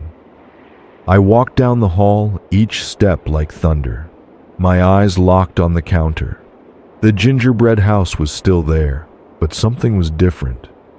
There was a candy figure next to it, gumdrop legs, licorice arms, a lollipop head. My mouth went dry. I turned away for a second, opened the sink, and splashed water on my face. When I turned back, the candy man was at the edge of the counter. Closer. At 3:37 a.m., the knocking started. Knock, 10 seconds of silence. Knock, another pause. Knock, knock, knock. It was louder now, harder, desperate. I moved toward the front door, but my phone buzzed. A text from no contact name, just a message. "I like your house." The air felt colder. I checked the peephole. The man in the poncho was gone. Number. He was not gone. He was closer, standing at the edge of the porch, head tilted so far it almost touched his shoulder. I stepped back, heart hammering. Scrape, slow, scrape. It moved around the side of the house. I backed away. It was coming from the kitchen now. Scrape. I turned to the counter. The gingerbread house was still there, but the candy man was no longer on the edge. He was on the kitchen table, sitting upright, staring at me. I ran to Emily's room. She was still in bed, still safe. But something was on her nightstand. I knew what it was before I saw it. The candy man, arms outstretched like he was reaching for her. My phone buzzed. A new photo. It was a picture of my house, taken from inside. A message below it. "I'm already here." Tap, tap, tap. From behind me. "I like your house," a voice whispered. Then the slow, steady scrape of metal on wood. Closer. Closer. I live alone in a small 2-bedroom house on Sycamore Drive, a quiet suburban street where every house has a lawn gnome, and neighbors keep an eye out, but don't. Peaceful. Until last night. Christmas Eve. My sister called from across the country, her kids in matching pajamas, faces sticky with cookies and hot chocolate. We laughed about me, at least watching Home Alone or something. So I did. Made hot chocolate, sat on the couch, pressed play. 11:30 p.m. Beep, beep. The sharp chime of my home security system, the sound for a door or window opening. I sat up, spilling hot chocolate down my sleeve. TV cast a cold blue glow over the room. Kevin McAllister setting traps flickered on the screen. I listened. No footsteps, no creaking hinges, just the heater hum and the soft static from old speakers. My eyes darted to the front door, still shut, still locked. I grabbed my phone from the coffee table, opened the security app, clear as day, 11:30 p.m., front door, open, no closed message after it, just open. I froze, Tried to reason with it. Glitch, I told myself. It's done this before, right? Once or twice, right? But I knew it hadn't. I stood slowly, heart thudding harder with every step. I crept toward the door like it was something asleep, something that would wake if I moved too fast. I leaned just enough to peek through the narrow window beside it. Empty porch, street beyond it, still. No cars, no people, just cold air and Christmas lights glowing softly in the dark. My breath fogged the window. I reached for the lock, flipped it back, cracked the door open. Cold air licked at my fingers. That's when I saw it. A Santa hat, red felt, white trim, fluffy pom-pom on top, dead center of the welcome mat, placed there with careful precision, like a wrapped present. I leaned out further, scanning the bushes, the street, the neighbor's driveway. "Real funny, guys," I muttered, voice dry with nerves. "You got me. Merry Christmas." Silence. I stepped out just far enough to grab the hat. It was wet, not soaked, but damp, like it had been sitting out in the cold. There were streaks on it, dark stains across the white trim. Not mud. It had a thickness to it, sticky. I pressed my thumb to one of the streaks. It left a mark on my skin. I felt a sharp, cold tightness in my chest. Not mud. I dropped the hat like it burned me and hurried back inside. Slammed the door, locked it. Deadbolt. Chain. Checked it 3 times before I backed away. My breath was loud. Too loud. I felt like something outside could hear it. I told myself it was a prank. Neighborhood kids. Stupid kids. They'd be laughing about it tomorrow. I went back to the couch, picked up my mug of hot chocolate. Cold now. Tasted metallic. 12:02 a.m. Beep, beep. I flinched so hard the mug slipped from my hand, thudding on the carpet and spilling cold brown sludge. Not again. I didn't move, didn't breathe. My phone buzzed on the table. I knew what it would say before I looked. 12:02 a.m. Front door open. No closed, just open. The chime echoed, long after it stopped. I could feel it in my chest. I stared at the door, still shut, still locked, right? I opened the security app and switched to the live camera feed. It took longer this time, spinning, buffering. When it clicked on, I stopped breathing. The porch, same view, same dim glow from the light, same cracked mat, no movement. But something new. Another Santa hat, placed perfectly at the center, exact same spot, perfect symmetry. I felt it, the cold pressure in my chest, that deep, ancient instinct. You are being hunted. I stood slowly. My legs didn't want to work. I felt like a puppet on rusted strings. I moved to the kitchen, opened a drawer, grabbed a knife. "Don't go to the door," I whispered. But I did. My heart felt too big for my ribs. The floor creaked, and I froze. I leaned toward the peephole. Didn't want to look. But I did. At first, nothing. The mat, the hat, the faint glow of the porch light.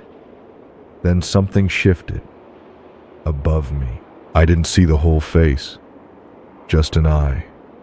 White around the edges, bloodshot, wide black pupil like it had stood in darkness for a long, long time. I stumbled back, tripped, hit the floor hard. The phone skidded out of reach. My ribs felt cracked. The knife was still in my hand. Then I heard it. Click, the lock. Click, the deadbolt. Click, the chain. I crawled toward my phone, hands scraping carpet until I grabbed it, panting. My heart was so loud I couldn't hear my thoughts. I unlocked it with my thumb. 12:10 a.m., front door closed. I wanted to vomit. Opened the app, live feed. It loaded. The porch was empty. No hat, no man, no eye. I sat on the kitchen floor, back pressed to the cabinets. Didn't move for 20 minutes. 30. The whole time I kept my eyes on the door. I checked the activity log. 12:02 a.m. Front door open. 12:10 a.m. Front door closed. My hand hovered over history. I tapped it. It saves snapshots when the door opens or closes. The image from 12:02 loaded. The porch, the welcome mat, the hat. The next image, 12:10, loaded. The door was wide open. A man stood on the mat. No mask, no shadow. Just a soaking wet man in a gray hoodie. His face tilted slightly up, looking directly at the camera. His right hand held the Santa hat.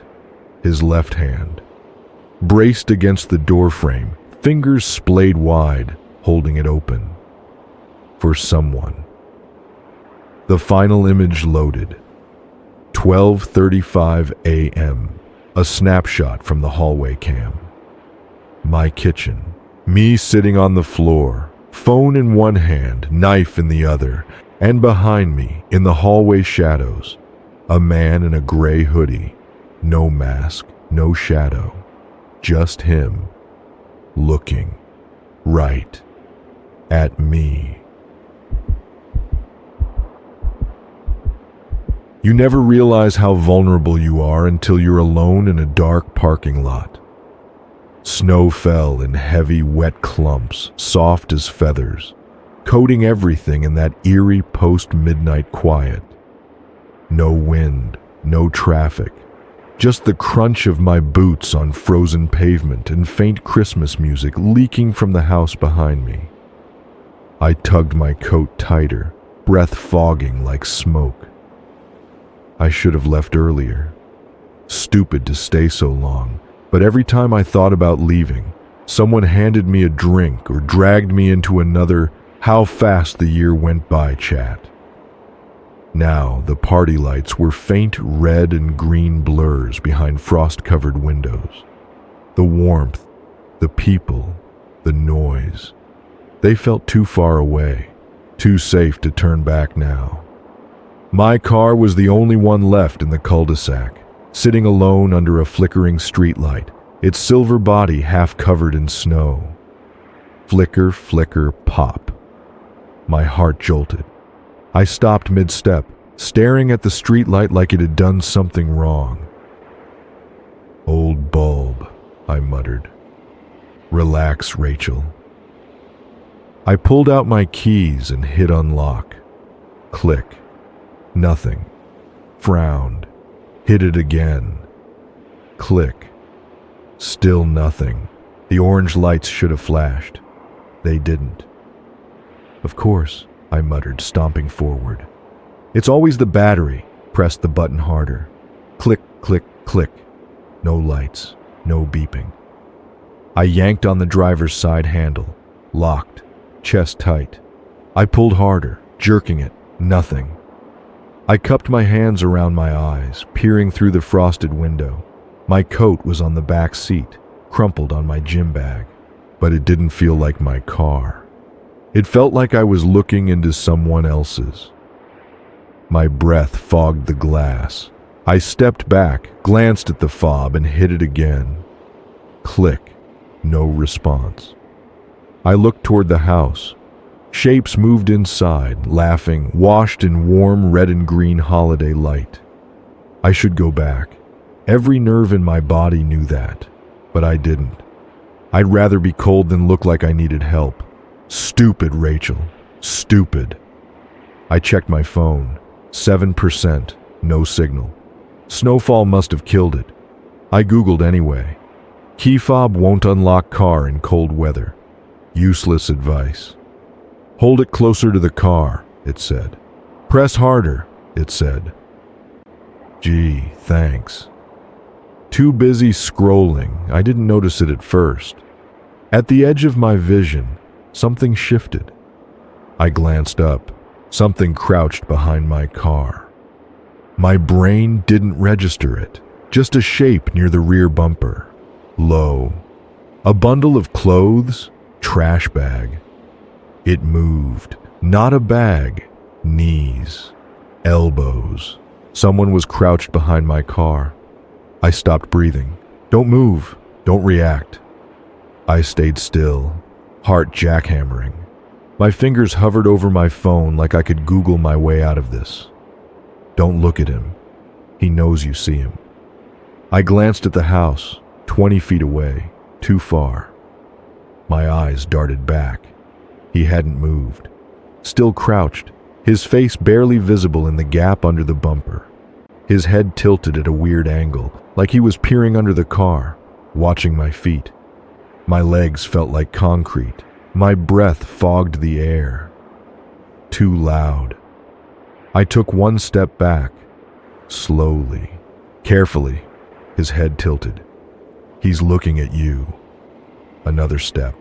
My heel crunched on ice, deafening. He moved, just a shift, knees bent, hands pressed to the pavement, ready to spring. Run. I ran. Snow crunched violently under my boots. I could hear him, behind me. Crunch, crunch, crunch, crunch, crunch. Fast, too fast. I glanced back. He was upright, full sprint, no hesitation, no stumble, just pure mechanical speed. His hood flapped behind him like wings. Don't stop. The house felt miles away. My breath burned and every crunch behind me was louder, closer. Don't turn around. I slapped my palm against the front window, breathless. Help! I pounded the glass. Hey, open the door!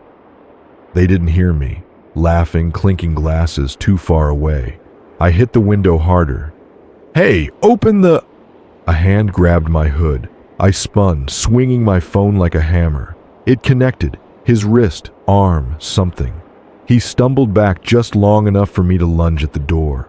I grabbed the handle, twisted, locked, yanked harder, jaw aching. Locked. He was moving again. Crunch, crunch, crunch. Closer. I turned and ran, not toward the house, toward the street, toward anyone, anything. That wasn't him. My boots slipped on ice, but I didn't fall. I didn't look back. I didn't need to.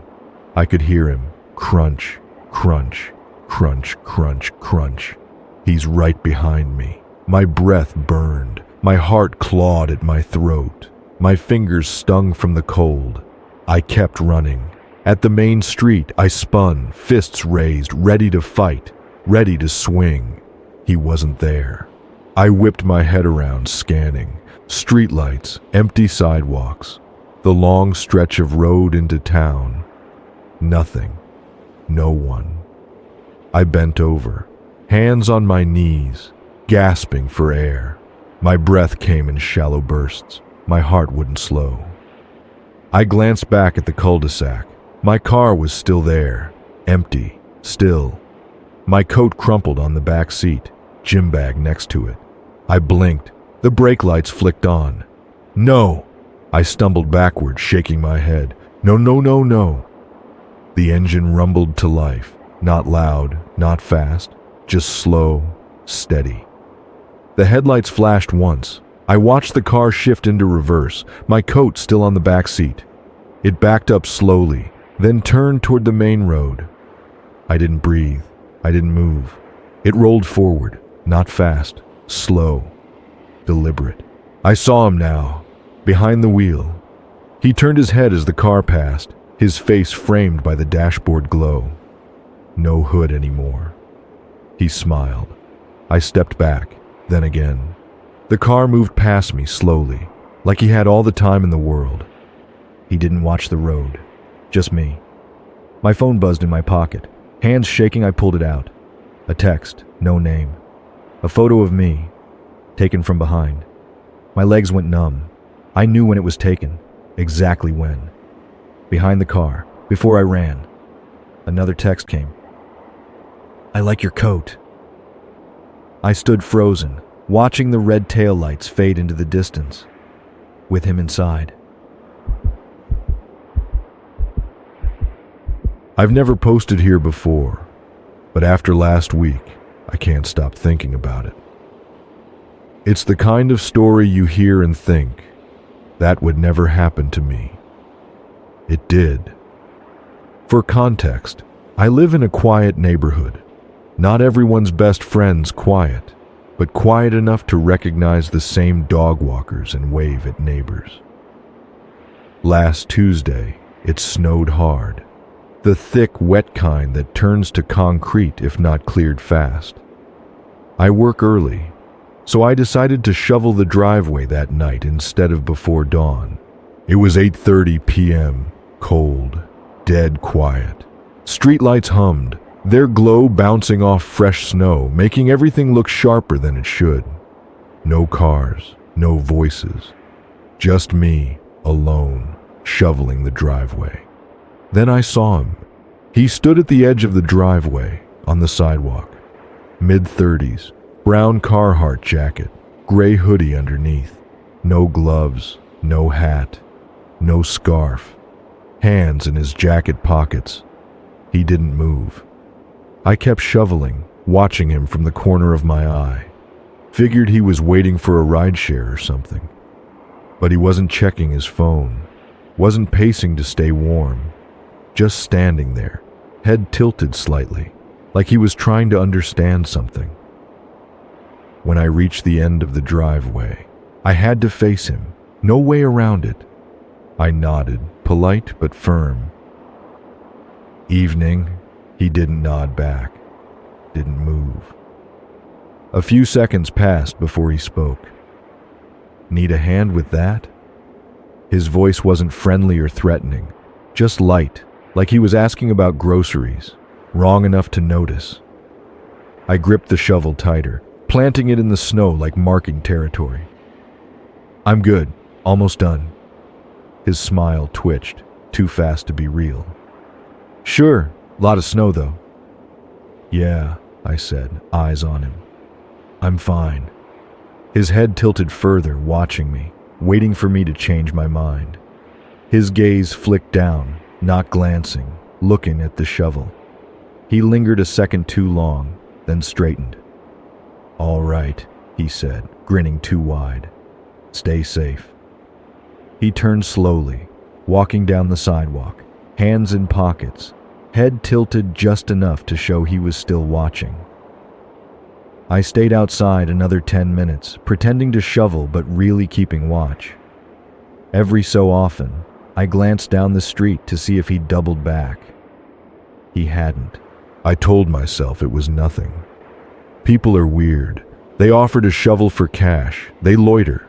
It's normal. But the way he said stay safe didn't sit right.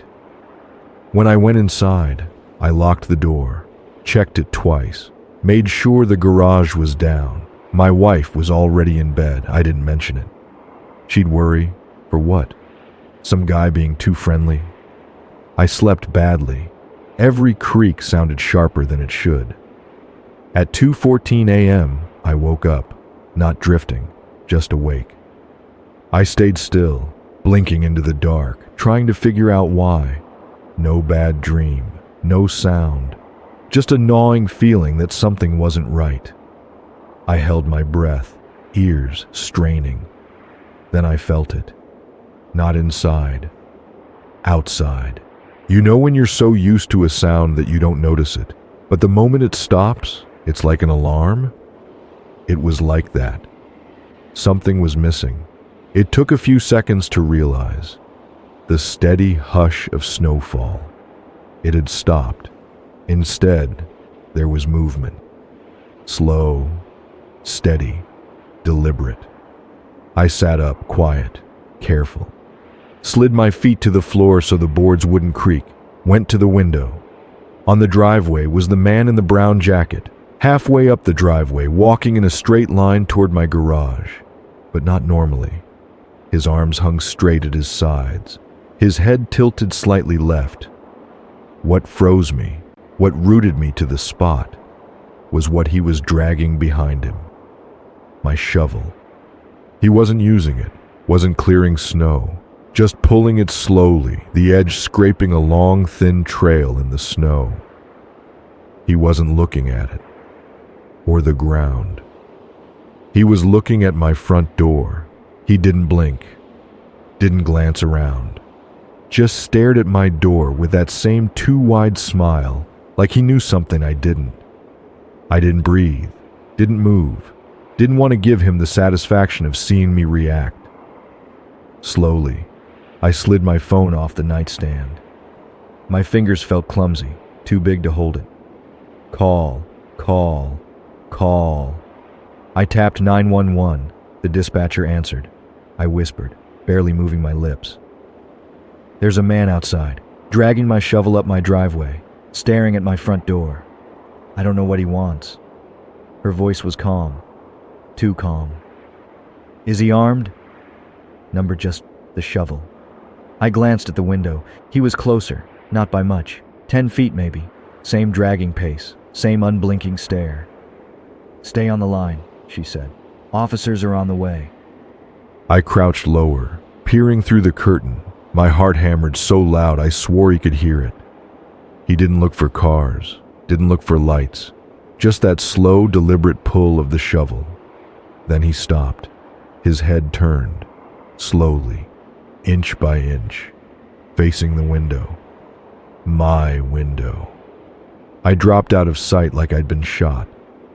I don't know if he saw me, don't know if he knew I'd been watching.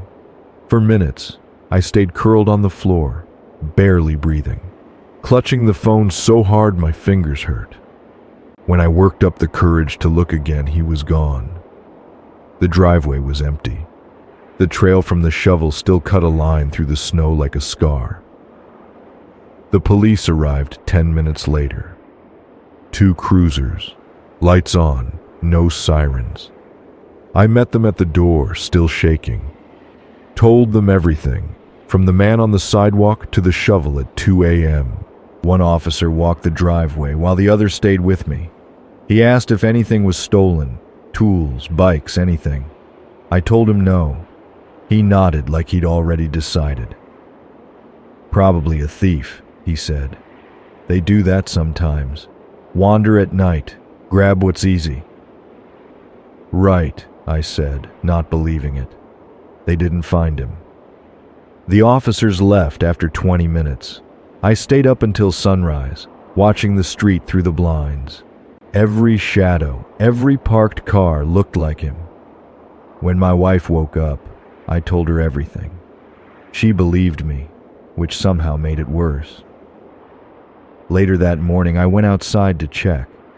My shovel was at the bottom of the driveway, handle buried in the snow like a grave marker. I stared at it for a long time before noticing the tracks. Boot prints, not mine. Starting at the street, leading up the driveway, stopping at my window, right under it. He didn't just know I was there. He'd been standing there for a while. I didn't touch the shovel. Bought a camera for the driveway that afternoon. Stay safe, everyone. It started harmless enough.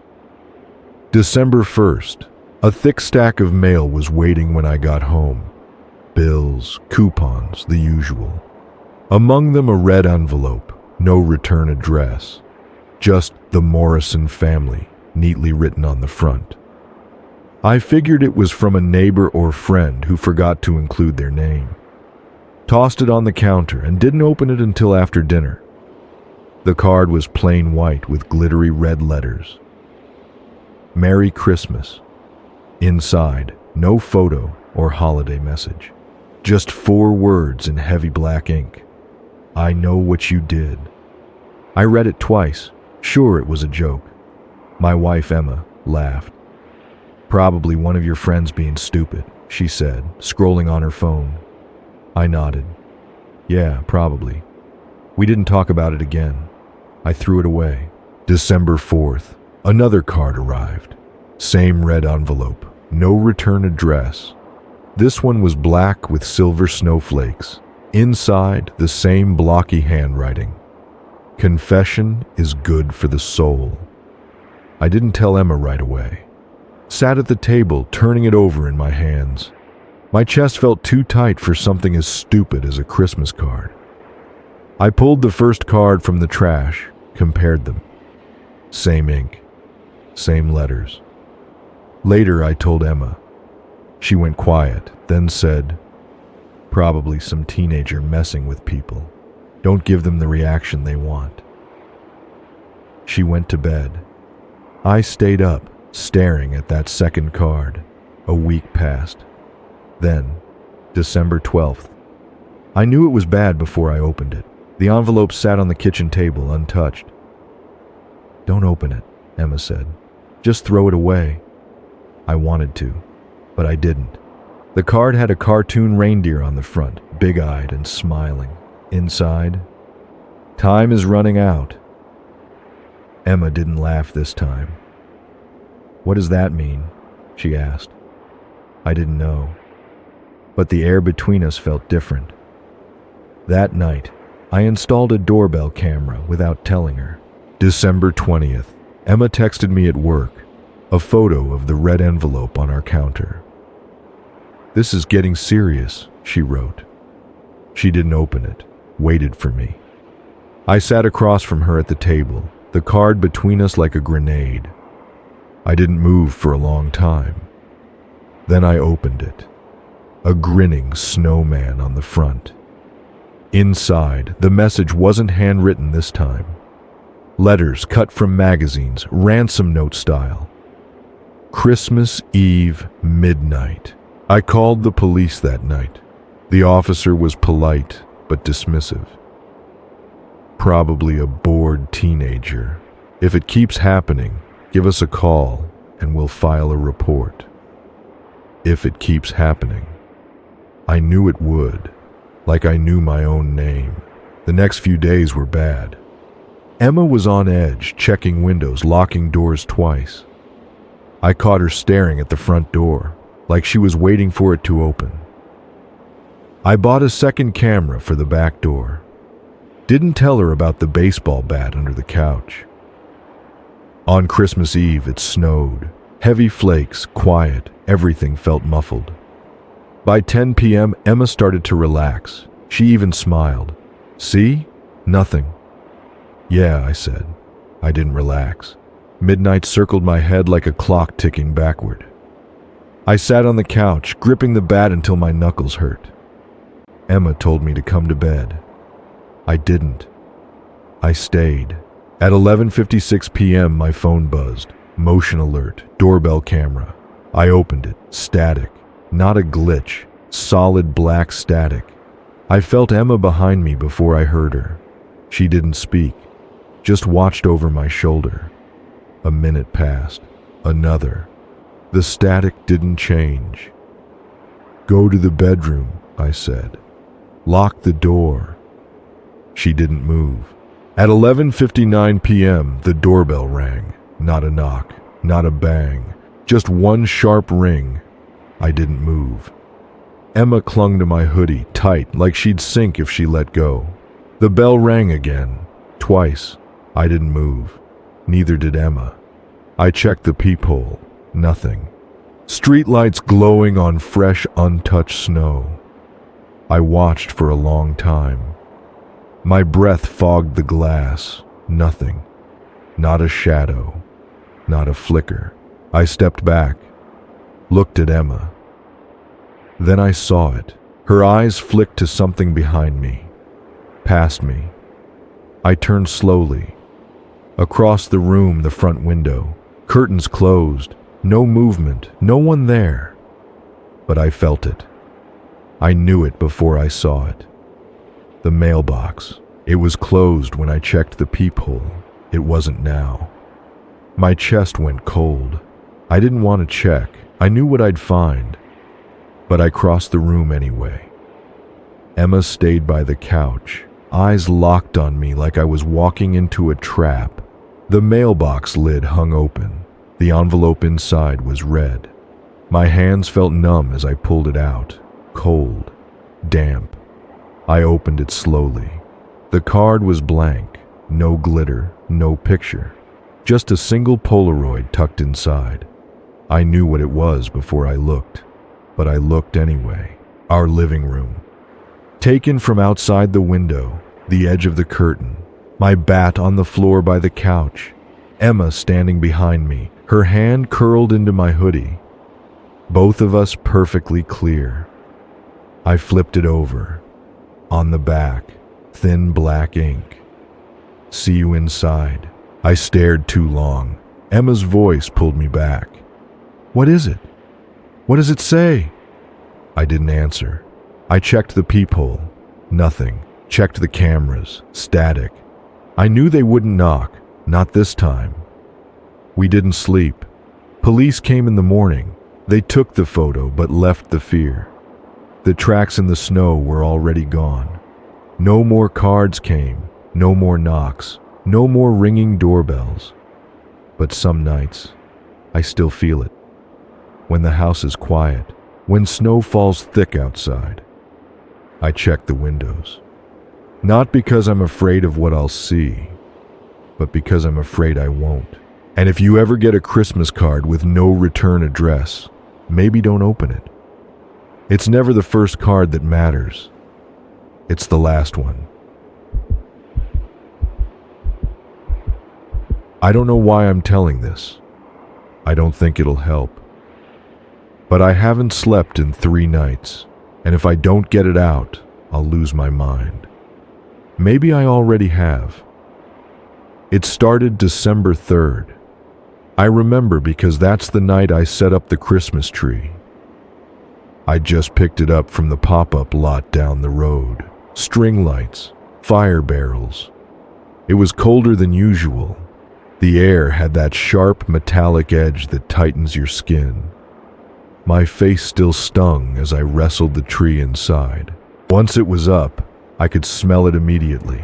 Fresh pine, that clean, cold forest smell that fills a room. It's one of my favorite smells. But there was something else, too. Not strong, but noticeable. Faint. Sour. Like a damp towel that's been sitting too long. I figured it was sap or bark rot from the tree and cracked a window. That's when I noticed Benny. He wasn't following me around like usual. He was standing by the vent in the corner of the living room, nose low, ears back. His tail wasn't wagging. He wasn't barking either, just watching. I called his name. He didn't even look at me. I laughed it off, said something dumb like, "You smell a mouse, buddy?" It's an old house, and I've dealt with mice before, so it seemed like a safe bet. But when I went over to check, I didn't see anything. I knocked on the vent, expecting something to scurry. Nothing. I turned back to the tree, finished hanging the lights, and didn't think much of it. That night, I woke up at 2:14 a.m. for no reason. Just awake, not groggy either. Just wide open, like someone had been standing over me, whispering my name. My phone was face up on the nightstand, and I checked it automatically. 2:14 a.m. No messages, no calls. I sat up and noticed 2 things. The bedroom door was open. I never sleep with it open. Benny wasn't on the bed. I checked the hallway, dark, silent. That thick, heavy silence where you can hear your heartbeat in your ears. I got up slowly, walking barefoot down the hall toward the living room. I was halfway there when I saw him. Benny was in the same spot, sitting in front of the vent, not sniffing, not pawing, just staring. I whispered his name. He didn't move. I crouched next to him, feeling his body with one hand, rigid, ears tilted forward, tail down. My eyes went to the vent, following his gaze. It was just a metal grate, like every other vent you've ever seen, with tiny black gaps where air comes through. I leaned in closer, peering through one of the gaps, just to prove to myself there was nothing to see. My eyes adjusted. There was something in there, a shape, round, pale. It didn't move, but it wasn't still either. It had that weird kind of stillness you only see in something that's alive. I yanked Benny away and stood up too fast, nearly tripping over him. I backed away, heart pounding in my throat, eyes locked on that vent like it might pop off the wall. After a few seconds, I laughed. Out loud, embarrassed like an idiot. "It's insulation," I muttered. "Just insulation." But I didn't sleep that night. 2 days later, the smell was worse. That damp, sour tang was stronger now. It wasn't coming from the tree. I'd checked it twice. The water in the stand was clean. The floor was dry. It wasn't the tree. Benny wasn't pacing near the vent anymore. He was just sitting there. He'd sit for hours, facing it like a soldier at attention.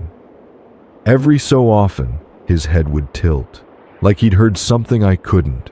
By December 7th, I knew I had to deal with it. I had a bin of extra ornaments stored in the crawl space, so I figured I'd kill 2 birds with 1 stone. Check for mice, grab the bin, and see if something was rotting down there. The crawl space is just that, a crawl space, not a basement. Barely 3 feet high, dirt floor, concrete walls. It's cold and cramped, and I've only been down there twice in the 3 years I've lived here. The access hatch is in the laundry room. Old wood, paint chipped, no handle. You have to pry it up. When I lifted the hatch, I felt it right away. Warm air. Not the dry, still air I was expecting. This air was humid, like breath. The smell hit me like an open palm, stronger than before. Sharp, wet. I didn't want to go down there, but I did. The dirt felt wrong under my hands, loose but damp, cold but not cold enough. The air felt thick. I shined the flashlight ahead of me, first left, then right, then ahead. That's when I saw it. A blanket, gray-blue, wadded up at the far end near a support beam. I froze. Stared at it for so long my flashlight hand started to tremble. Next to it was a crumpled water bottle, plastic, upright, cap on. The sides dented like it had been gripped too tight. I knew immediately. That's not trash. That's a sleeping spot. I felt it first in my hands, a low, tingling, burning feeling in my fingers, like they'd gone numb. I turned slowly, trying not to breathe too loud. I crawled backward. My knees pressed into the concrete ledge, and I reached up. The concrete was warm. I shoved myself up and out so fast I scraped my hands on the edge of the hatch. I slammed it down, locked it, sat there, eyes on the floor, heart pounding like a fist on a door. I didn't move for 5 whole minutes. I didn't need to listen. I didn't need to hear anything. I knew. Somebody had been under my house. 2 days later, I woke up at 2:14 a.m. again. Same as before. Same jolt. Same time. I sat up fast, already turning to check the door. It was open. I knew before I even looked that Benny wouldn't be on the bed. He wasn't. I didn't want to go into the hall. I didn't want to see him sitting by that vent. I knew that's where he'd be. I knew it. But I walked anyway. Slow. Careful. He was there. Same spot. Same posture. But this time, something was different. He wasn't looking at the vent. He was looking at the thin crack where the vent didn't meet the floor. There was something there. Something small. I leaned in, heart pounding so hard I felt it in my mouth. My eyes adjusted. I didn't know what it was at first, just a thin, thread-like strand of something hanging from the gap. I thought it was a cobweb, until it moved. It wasn't much, just a small, slow curl like something being pulled back, inch by inch, into the gap. It was a single gray-blue thread. I stepped back, eyes locked on that gap. I backed away, 1 foot at a time, never blinking, never looking away. I turned, went to my room and locked the door. I haven't checked the vent since. I'm afraid I'll see that threat again. But what scares me more is that I won't. I still can't fully explain what happened that night, and I don't think I ever will. It's been 6 months, but every time I close my eyes, I still hear the knock at my cabin door. For context, I live alone in a small cabin in the mountains of Colorado. No neighbors, no traffic. That's kind of the point. I work remotely, and I like the quiet. Just me, my dog Moose, and miles of trees and snow. The storm hit late January. The weather app called it a light dusting. They lied. This was the kind of storm where the world goes blank. Winds that screamed like something dying. Snow so thick it erased the trees. No internet, no phone, no roads. Just you and whatever's outside. That night, I was on the couch with a book and a blanket. The fire crackled low, and Moose was sprawled at my feet, his snoring in sync with the hiss of the logs. The power flickered once, just long enough to remind me I was alone. But it came back. I remember thinking I'd gotten lucky. Then came the knock.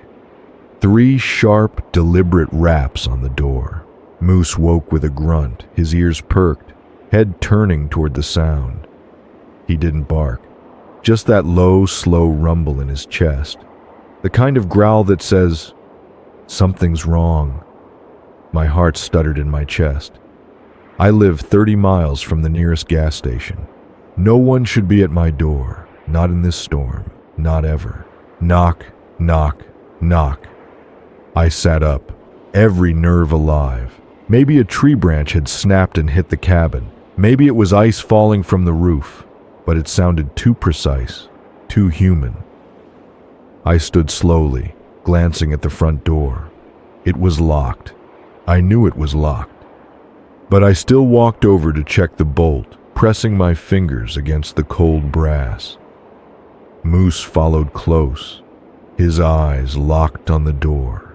"Who is it?" I called out, trying to sound calm. I didn't feel calm. There was a pause, then a voice, a man's voice, thin and ragged. "I'm sorry, I'm stranded. My car broke down. I saw the lights from your window." He sounded young, panicked, desperate. "Please, I'm freezing out here." I froze. "No one walks to my cabin. No one. You could die trying." But I peeked out the window, my breath fogging the glass. There he was. A man, maybe late 20s, hunched on the porch with his arms crossed tight over his chest. No coat, just a hoodie and jeans. His head down, face pale, lips blue. Every instinct told me, don't open the door. But I couldn't just leave him there, could I? The storm could kill him. Hypothermia could set in within minutes. People die like this, but people also die when they open doors. I didn't want to do it, but I did. Slowly, I slid the deadbolt back and cracked the door. "Where's your car?" I asked, keeping one foot braced against the bottom of the door. "Back there," he mumbled, his teeth chattering so hard I could hear them. "I don't know. I think I got turned around." He glanced over his shoulder, as if expecting something to be behind him. "Please," he said again, louder now, almost frantic. "I'm so cold." I hesitated. The snow clung to him, thick and wet, his clothes drenched. If he was lying, he was damn good at it. He'll die if you leave him out there. "Take off your shoes," I said. His eyes flicked up to mine. "What? Take off your shoes. Leave them on the porch." He nodded quickly, kicking them off with stiff, awkward movements, barefoot in the snow. No hesitation, no complaint, just desperation. It made me feel a little better. A little. "All right, come in," I said, stepping back. He shuffled inside, shivering so hard I thought he might fall over. I closed the door and locked it. Twice. Click, click. "Fire's over there," I said, pointing. He moved fast, crouching in front of the flames, his fingers twitching as he rubbed them together. I watched him carefully as I set the poker by the fireplace. I didn't let it go. "Thank you," he breathed, his eyes locked on the fire. His hoodie dripped melted snow onto the floor, his breath coming in quick, shallow puffs. "Want some tea?" I asked, still gripping the poker. Yeah, that'd be great." His voice was hoarse, like his throat had been scraped raw. I didn't take my eyes off him as I filled the kettle. Moose sat by my feet, his eyes tracking the man like prey.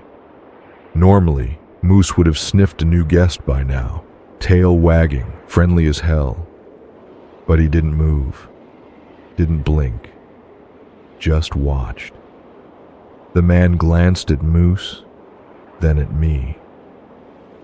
"Big dog." "Yeah," I said. "He bites too." The man laughed a little too hard at that. We talked. He said his name was Eli, said he was visiting his sister in Denver, asked me if it was always this cold. I answered in short sentences, watching him for tells. It felt normal, but something kept nagging at me. I couldn't place it, like hearing a sound in your house that doesn't belong. Then I asked him casually, "Where'd you say your car was again?" He didn't answer. He just stared into the fire, his face blank. For a second I thought he didn't hear me, but then he smiled. A slow, creeping smile, like a crack spreading across glass. "I never had one," he said, his voice so quiet I barely heard it. My heart went still, not fast, not pounding, just still. I gripped the poker tighter. "What did you say?" I asked slowly. He turned his head toward me, that same smile still stretched too wide. His eyes locked onto mine, and for the first time, I realized something I should have seen an hour ago. He wasn't shivering anymore. He wasn't cold. He was calm, still, too still. Hands resting on his knees, fingers tapping lightly, as if counting something in his head. 1, 2, 3, I said, he whispered, his eyes flicking toward my hands. "I never had one." I didn't breathe, didn't blink. I could feel every inch of the room, the weight of the air, the low crackle of the fire, the absence of cold on him. I glanced at the door. The deadbolt. Did I lock it? Did I? I glanced at my hands. My left hand was holding the poker. My right hand was holding nothing. Nothing. The door, the bolt. My eyes snapped back to him. He was already moving. I didn't think. I swung the poker at his head, felt the crunch of it hitting something solid. He stumbled, his smile finally gone, and I bolted for the door. Moose lunged, snarling, but I didn't stay to watch. I ripped the door open and ran into the storm, barefoot, snow like needles, ice like knives. I didn't stop, didn't look back. I reached the tree line, crouching low, hiding behind a trunk, eyes locked on the cabin. The front door swung open, creaking slow in the wind. Light spilled out into the snow, flickering like a pulse. I expected to see him. I didn't. I waited. 5 minutes, 10, 20. He never came out. Eventually, I crept back, slowly, quietly, my breath shallow. I stepped up to the porch. Moose was gone. So was my phone. So were my keys. Inside, the fire was low, nearly out. The wet prints Eli left on the floor were gone. No drips, no signs of him. I stood there listening. Just the crackle of the fire. But then I heard it. 3 sharp, deliberate raps on the bedroom door behind me. Knock, knock, knock.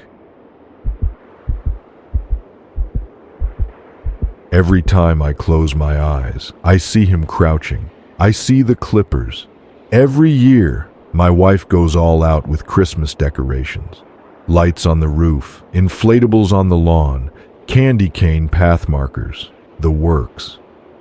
It's a little over the top, but the kids love it. Honestly, I kind of do too.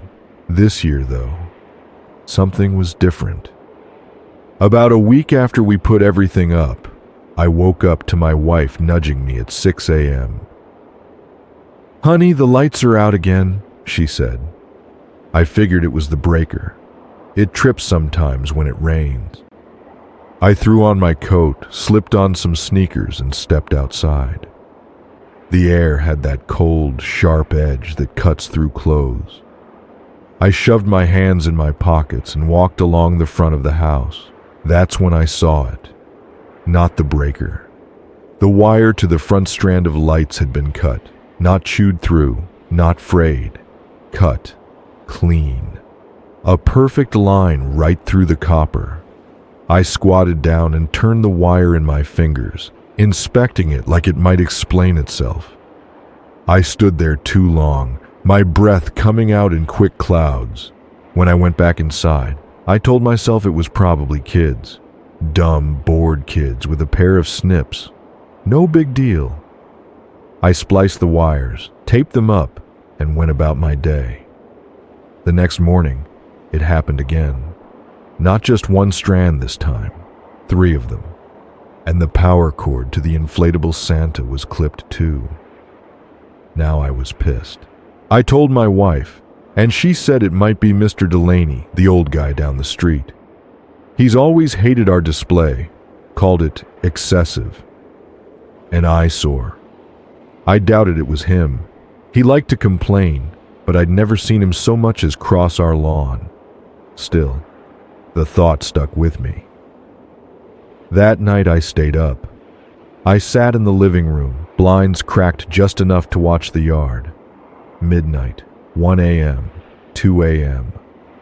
My eyes burned from staring too long at nothing, no movement, nothing but frost on the lawn.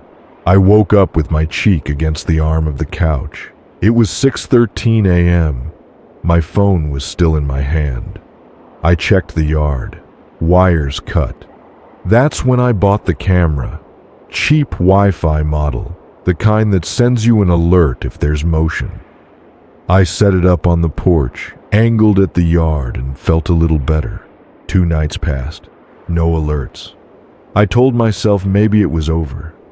Maybe they saw the camera and moved on to someone else. But on Christmas Eve, at 1:42 a.m., my phone buzzed on the nightstand. Motion detected. Front yard. I sat up so fast my head spun. My thumb shook as I opened the app. There he was. A man. He was crouched by the candy cane lights, back toward the camera, hood pulled up. His hands moved slow and methodical, like he was doing something delicate. I watched him reach into his coat and pull out something long. Orange handles, big ones, hedge clippers. My hands started to sweat. I kept telling myself, "Don't go out there. Call the police. Don't go out there." But I was already out of bed. My coat was halfway on. My boots were loose on my feet. By the time I realized what I was doing, I was stepping out the front door.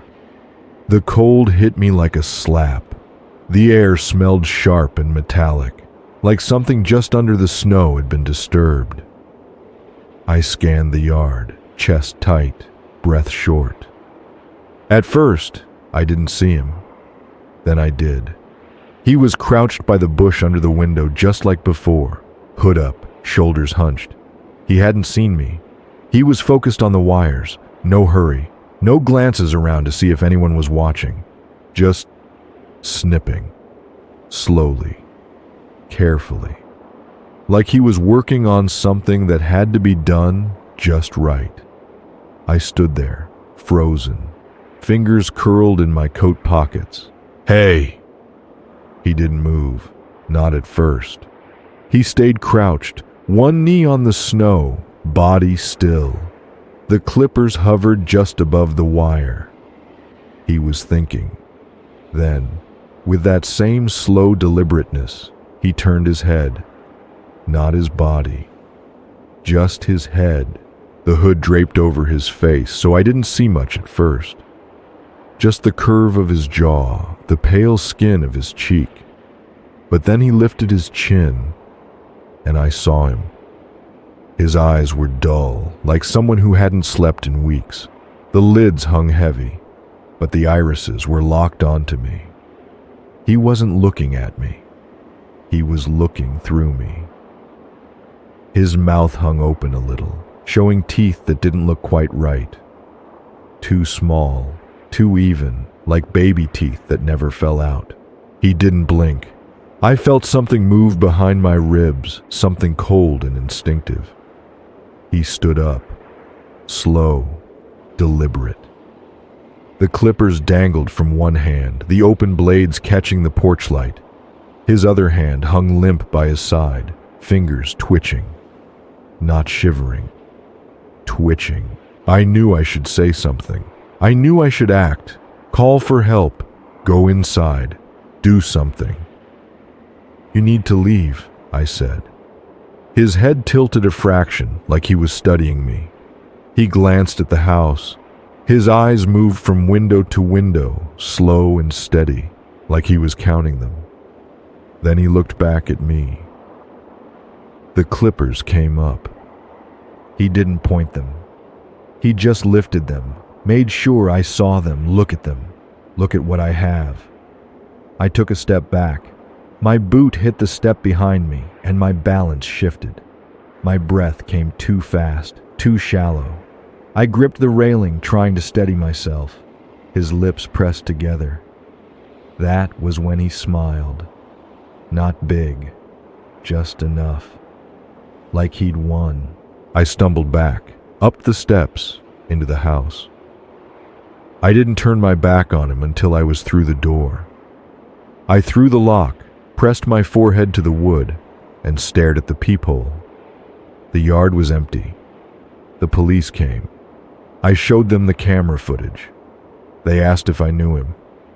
I shook my head. No, I didn't know him. I never wanted to. They called him a vandal. Told me they'd patrol the neighborhood for a few nights. That was all. I didn't sleep. Not that night. Not the next. The next morning I went out to check the yard. My wife and kids were still asleep. Same as always. Wires clipped. Santa deflated. But something new was waiting for me. Right on the porch. The clippers. Laid perfectly parallel to the welcome mat. No snow on them. No frost. Clean. I stared at them for too long. Hands in my coat pockets. Breath curling in the air like smoke. When I finally bent to pick them up, I noticed something I hadn't seen before. There was no logo, no brand, no numbers stamped on the metal. They weren't store-bought, they were made. The police took them. I watched the officer carry them to his cruiser, his breath rising in small clouds as he walked. But that night, when I got the notification on my phone, motion detected, front yard, I didn't check it. I sat in bed, phone face down on the nightstand. I didn't check it. I knew what I'd see. I used to think a knock at the door was harmless. Not anymore. This happened last month, and I've replayed it every night since, wondering where I went wrong. I'm telling you this because I need someone, anyone, to hear it. If it makes you think twice before opening the door, then maybe it's worth dragging it all back up. It was a Tuesday, middle of the afternoon, bright and quiet. I live alone in a suburb where lawns are always neat and neighbors wave but never speak. The kind of place that feels safe until it isn't. I was working from home, laptop on the dining room table, halfway through some emails I wouldn't remember by the end of the day. Then, the knock. Not the doorbell. A knock, sharp, precise. 3 beats, not rushed, but not hesitant either. I remember that detail because it felt off. Most deliveries ring the bell and leave. Nobody knocks anymore. I should have stayed in my chair, but I didn't. I got up, walked to the door, and checked the peephole. A man in a dark blue polo and a baseball cap stood there, holding a brown box, no logos, no uniform. He looked like the kind of guy you'd pass in a grocery store and forget 2 seconds later. Clean-shaven, average height, late 30s. He saw me looking and smiled like he'd been waiting for me. "Package for my name," he said, loud and clear. That was red flag number 2. He said my name, but I hadn't ordered anything. Still, I figured it was one of those third-party couriers or maybe something I'd forgotten I ordered online. Happens all the time, right? I cracked the door. Mistake number 1. It happened fast. No movie slow motion, no time to process. 1 second I was peeking through a crack, and the next I was drowning in fire. My face exploded with pain. Pepper spray, direct hit. My eyes clamped shut like steel traps, and I hit the floor, gasping, clawing at my face. My chest burned with every breath. I couldn't see, couldn't think. All I knew was pain. "Stop moving," he barked, his voice sharp and cold. A weight pressed on my back, shoving me flat. I felt my arms yanked behind me, wrists cinched tight with zip ties.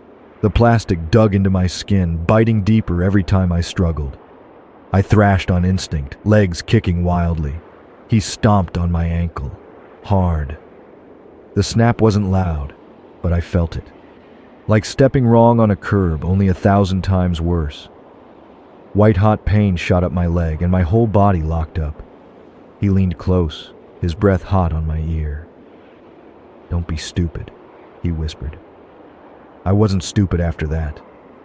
I lay still, breathing shallow, face pressed to the cold hardwood, eyes swollen and leaking tears and snot. Couldn't see.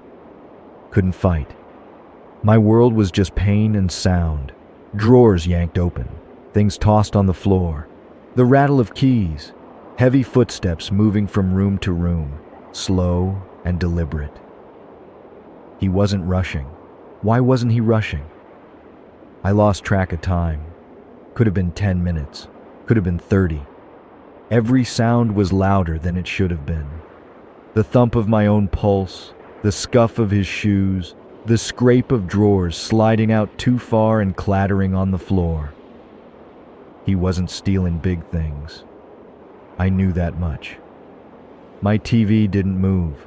My laptop stayed where it was. He was taking smaller things, personal things. I heard him pull open the drawer in my bedroom nightstand. I knew exactly what he'd find there. Spare keys, old photos, a silver watch my dad gave me. He took his time. And then, the moment that still plays on loop in my head, I felt him watching me. I didn't hear him walk in, but I knew he was there. His presence was a weight on my back, heavier than his knee had been. My face was still turned sideways on the floor, and I knew if I opened my eyes, even blind and stinging, I'd see his face inches from mine. I held my breath. He crouched next to me, close enough that I could hear the fabric of his pants shift as he bent his knees. He didn't move, didn't speak, just watched. I kept thinking, "Don't kill me. Don't kill me. Just take what you want. Don't kill me." Then he whispered something, quiet, like he was sharing a secret. "Don't make this easy." I clenched my teeth so hard I thought they'd crack. I didn't move, didn't breathe. I could feel him smile, could hear it in his breath. A soft huff of air, amused, like he'd just heard a joke I wasn't in on. He stood, walked away. I didn't believe he was gone. Not when I heard the front door open, and definitely not when I heard him come back. This time, he was dragging something heavy. The scrape of it across the floorboards made my skin crawl. Thud, scrape, thud, scrape. Not fast, not slow. I clenched my eyes tighter, my breath shallow, heart hammering in my chest so loud I was sure he'd hear it. He stopped behind me. I felt him there. Felt him looking at me again. I thought, this is it. This is it. This is it. But he just stood there, dragging out the moment, letting me imagine every awful thing he could be holding. I swear I felt him lean close, his breath soft against my neck. I waited for it. The blade, the bag, the hands, anything. I don't know how long it lasted, but eventually I heard his steps retreat. I heard the door open, close, silence. He was gone. Or maybe he wasn't. I waited, too afraid to move, certain he was still in the house, waiting for me to crawl out. I stayed on the floor for an eternity, breathing like a rabbit in a snare. Slowly, I inched toward the desk where I'd left my phone charging. My face scraped the floor, every inch feeling like a mile. My fingers found the cord, followed it up, trembling so bad I almost dropped the phone. "Siri," I whispered, barely able to speak. "Call 911. The police got there in minutes. They cut me free, rinsed my eyes, asked me questions I could barely answer. One officer told me I was lucky. Lucky. I sat on the couch, shaking, hands raw from the zip ties, one ankle throbbing with every heartbeat. They asked me to list what he'd taken. I didn't have much to say. A watch, a tablet, some cash from my dresser. Not much at all. But it wasn't what he took that still bothers me. It's what he left. Because after the police were gone and I started cleaning up, I found something. On the kitchen counter, right where I know it wasn't before. A small Polaroid photo. It was of me, asleep in my bed. That night, I ordered cameras. They came the next day. I've got one at every door, every window, and one in my bedroom. I watch them every night from my phone, swiping between feeds, checking for him. I don't sleep much anymore. I don't answer knocks. But last night, at 2:30 a.m., I woke up to a sound. Not the doorbell. A knock. 3 beats. Precise. Not rushed. Not hesitant.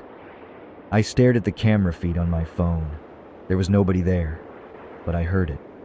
I watched the feed for an hour straight, barely breathing, waiting for him to come back. The screen stayed empty. Then, at 3:17 a.m., I heard a sound. Not a knock, not footsteps. Keys, jingling softly, somewhere inside the house.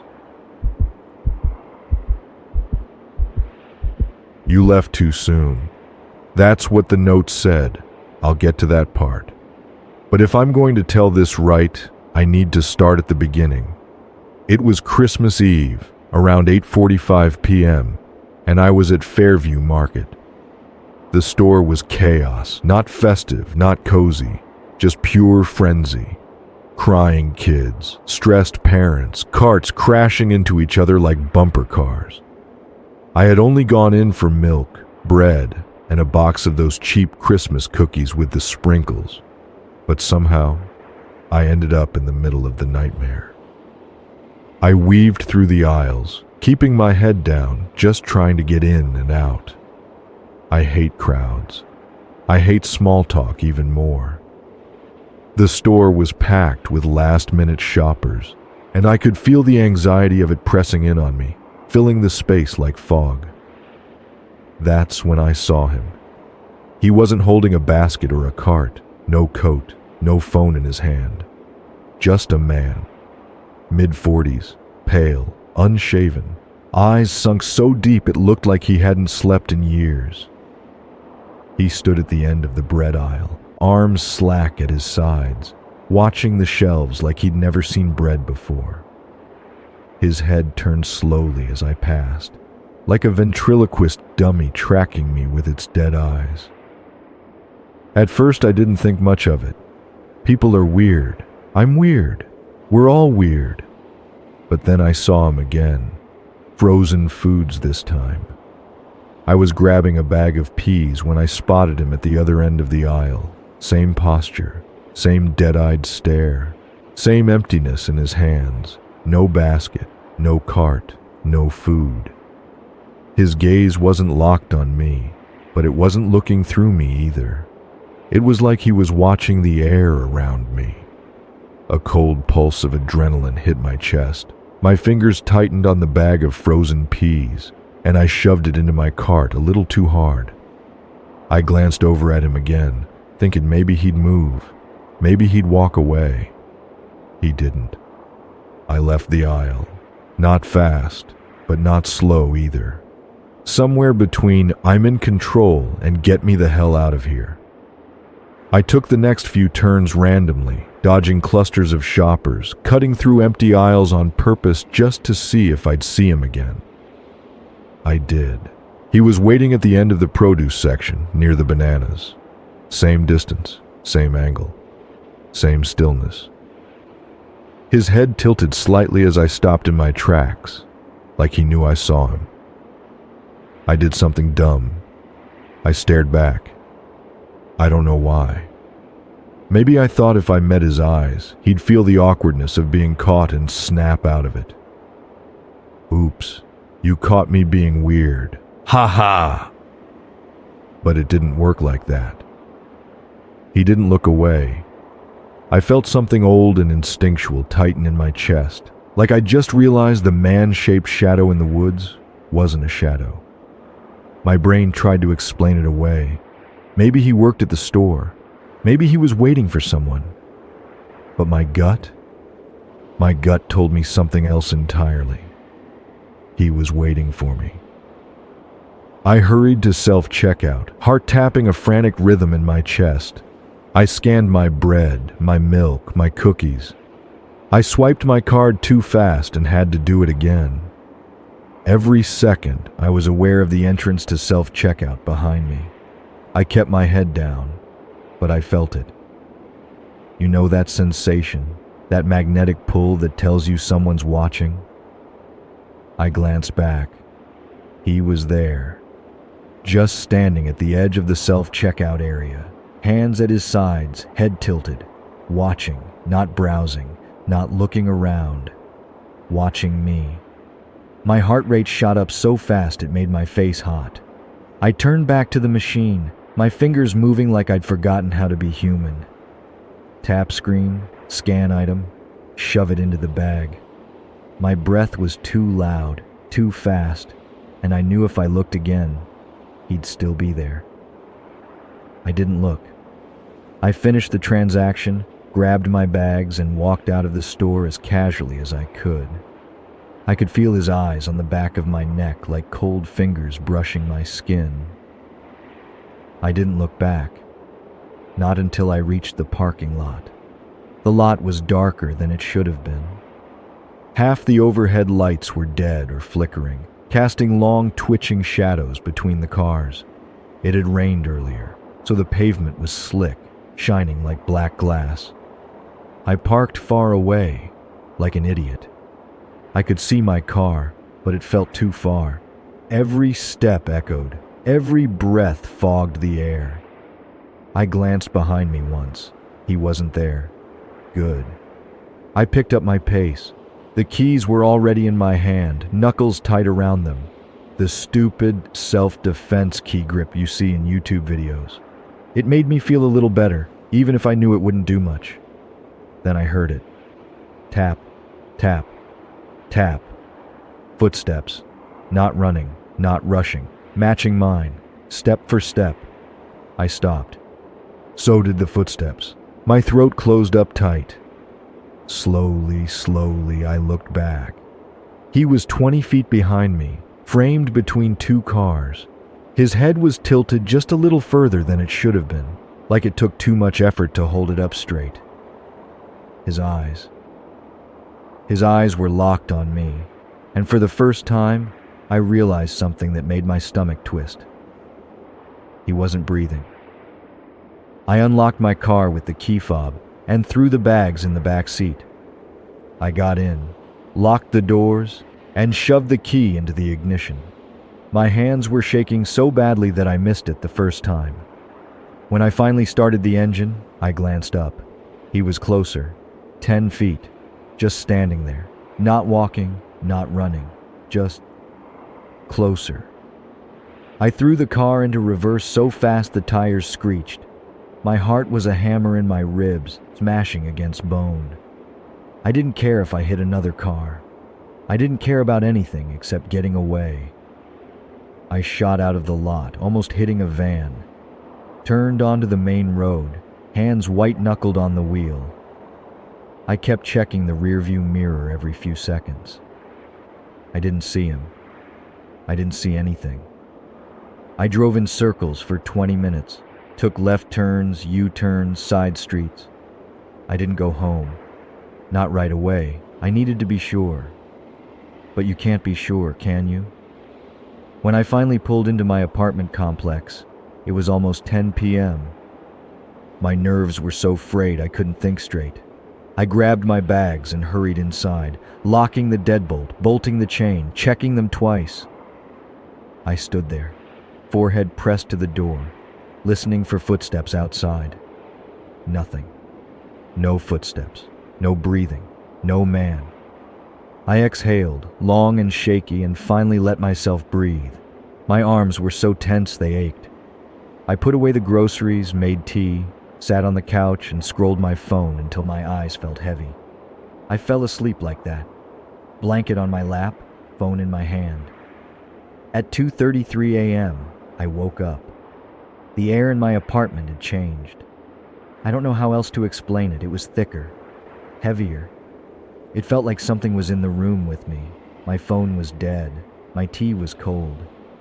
I sat there for a while, heart thudding slow, heavy beats in my ears. I didn't want to get up, but something was telling me I had to. I checked the locks. Deadbolt still locked, chain still bolted. But there was something new. A piece of paper, folded, slipped under the door. White, plain. I stared at it for a long, long time. I didn't want to touch it. I didn't want to know. But I did. I unfolded it with my fingertips, careful like it might bite me. My breath caught in my chest when I saw what was written inside. 5 words. Scratchy, uneven. You left too soon. I froze. The street outside was dead silent. No footsteps, no knock, no car doors, no nothing. I checked the peephole. Nothing there. I checked it twice. Nothing there. I sat on the couch until the sun came up, staring at my front door. Every night since then, I check my locks. I check my peephole. But I never check the window behind me. Not anymore.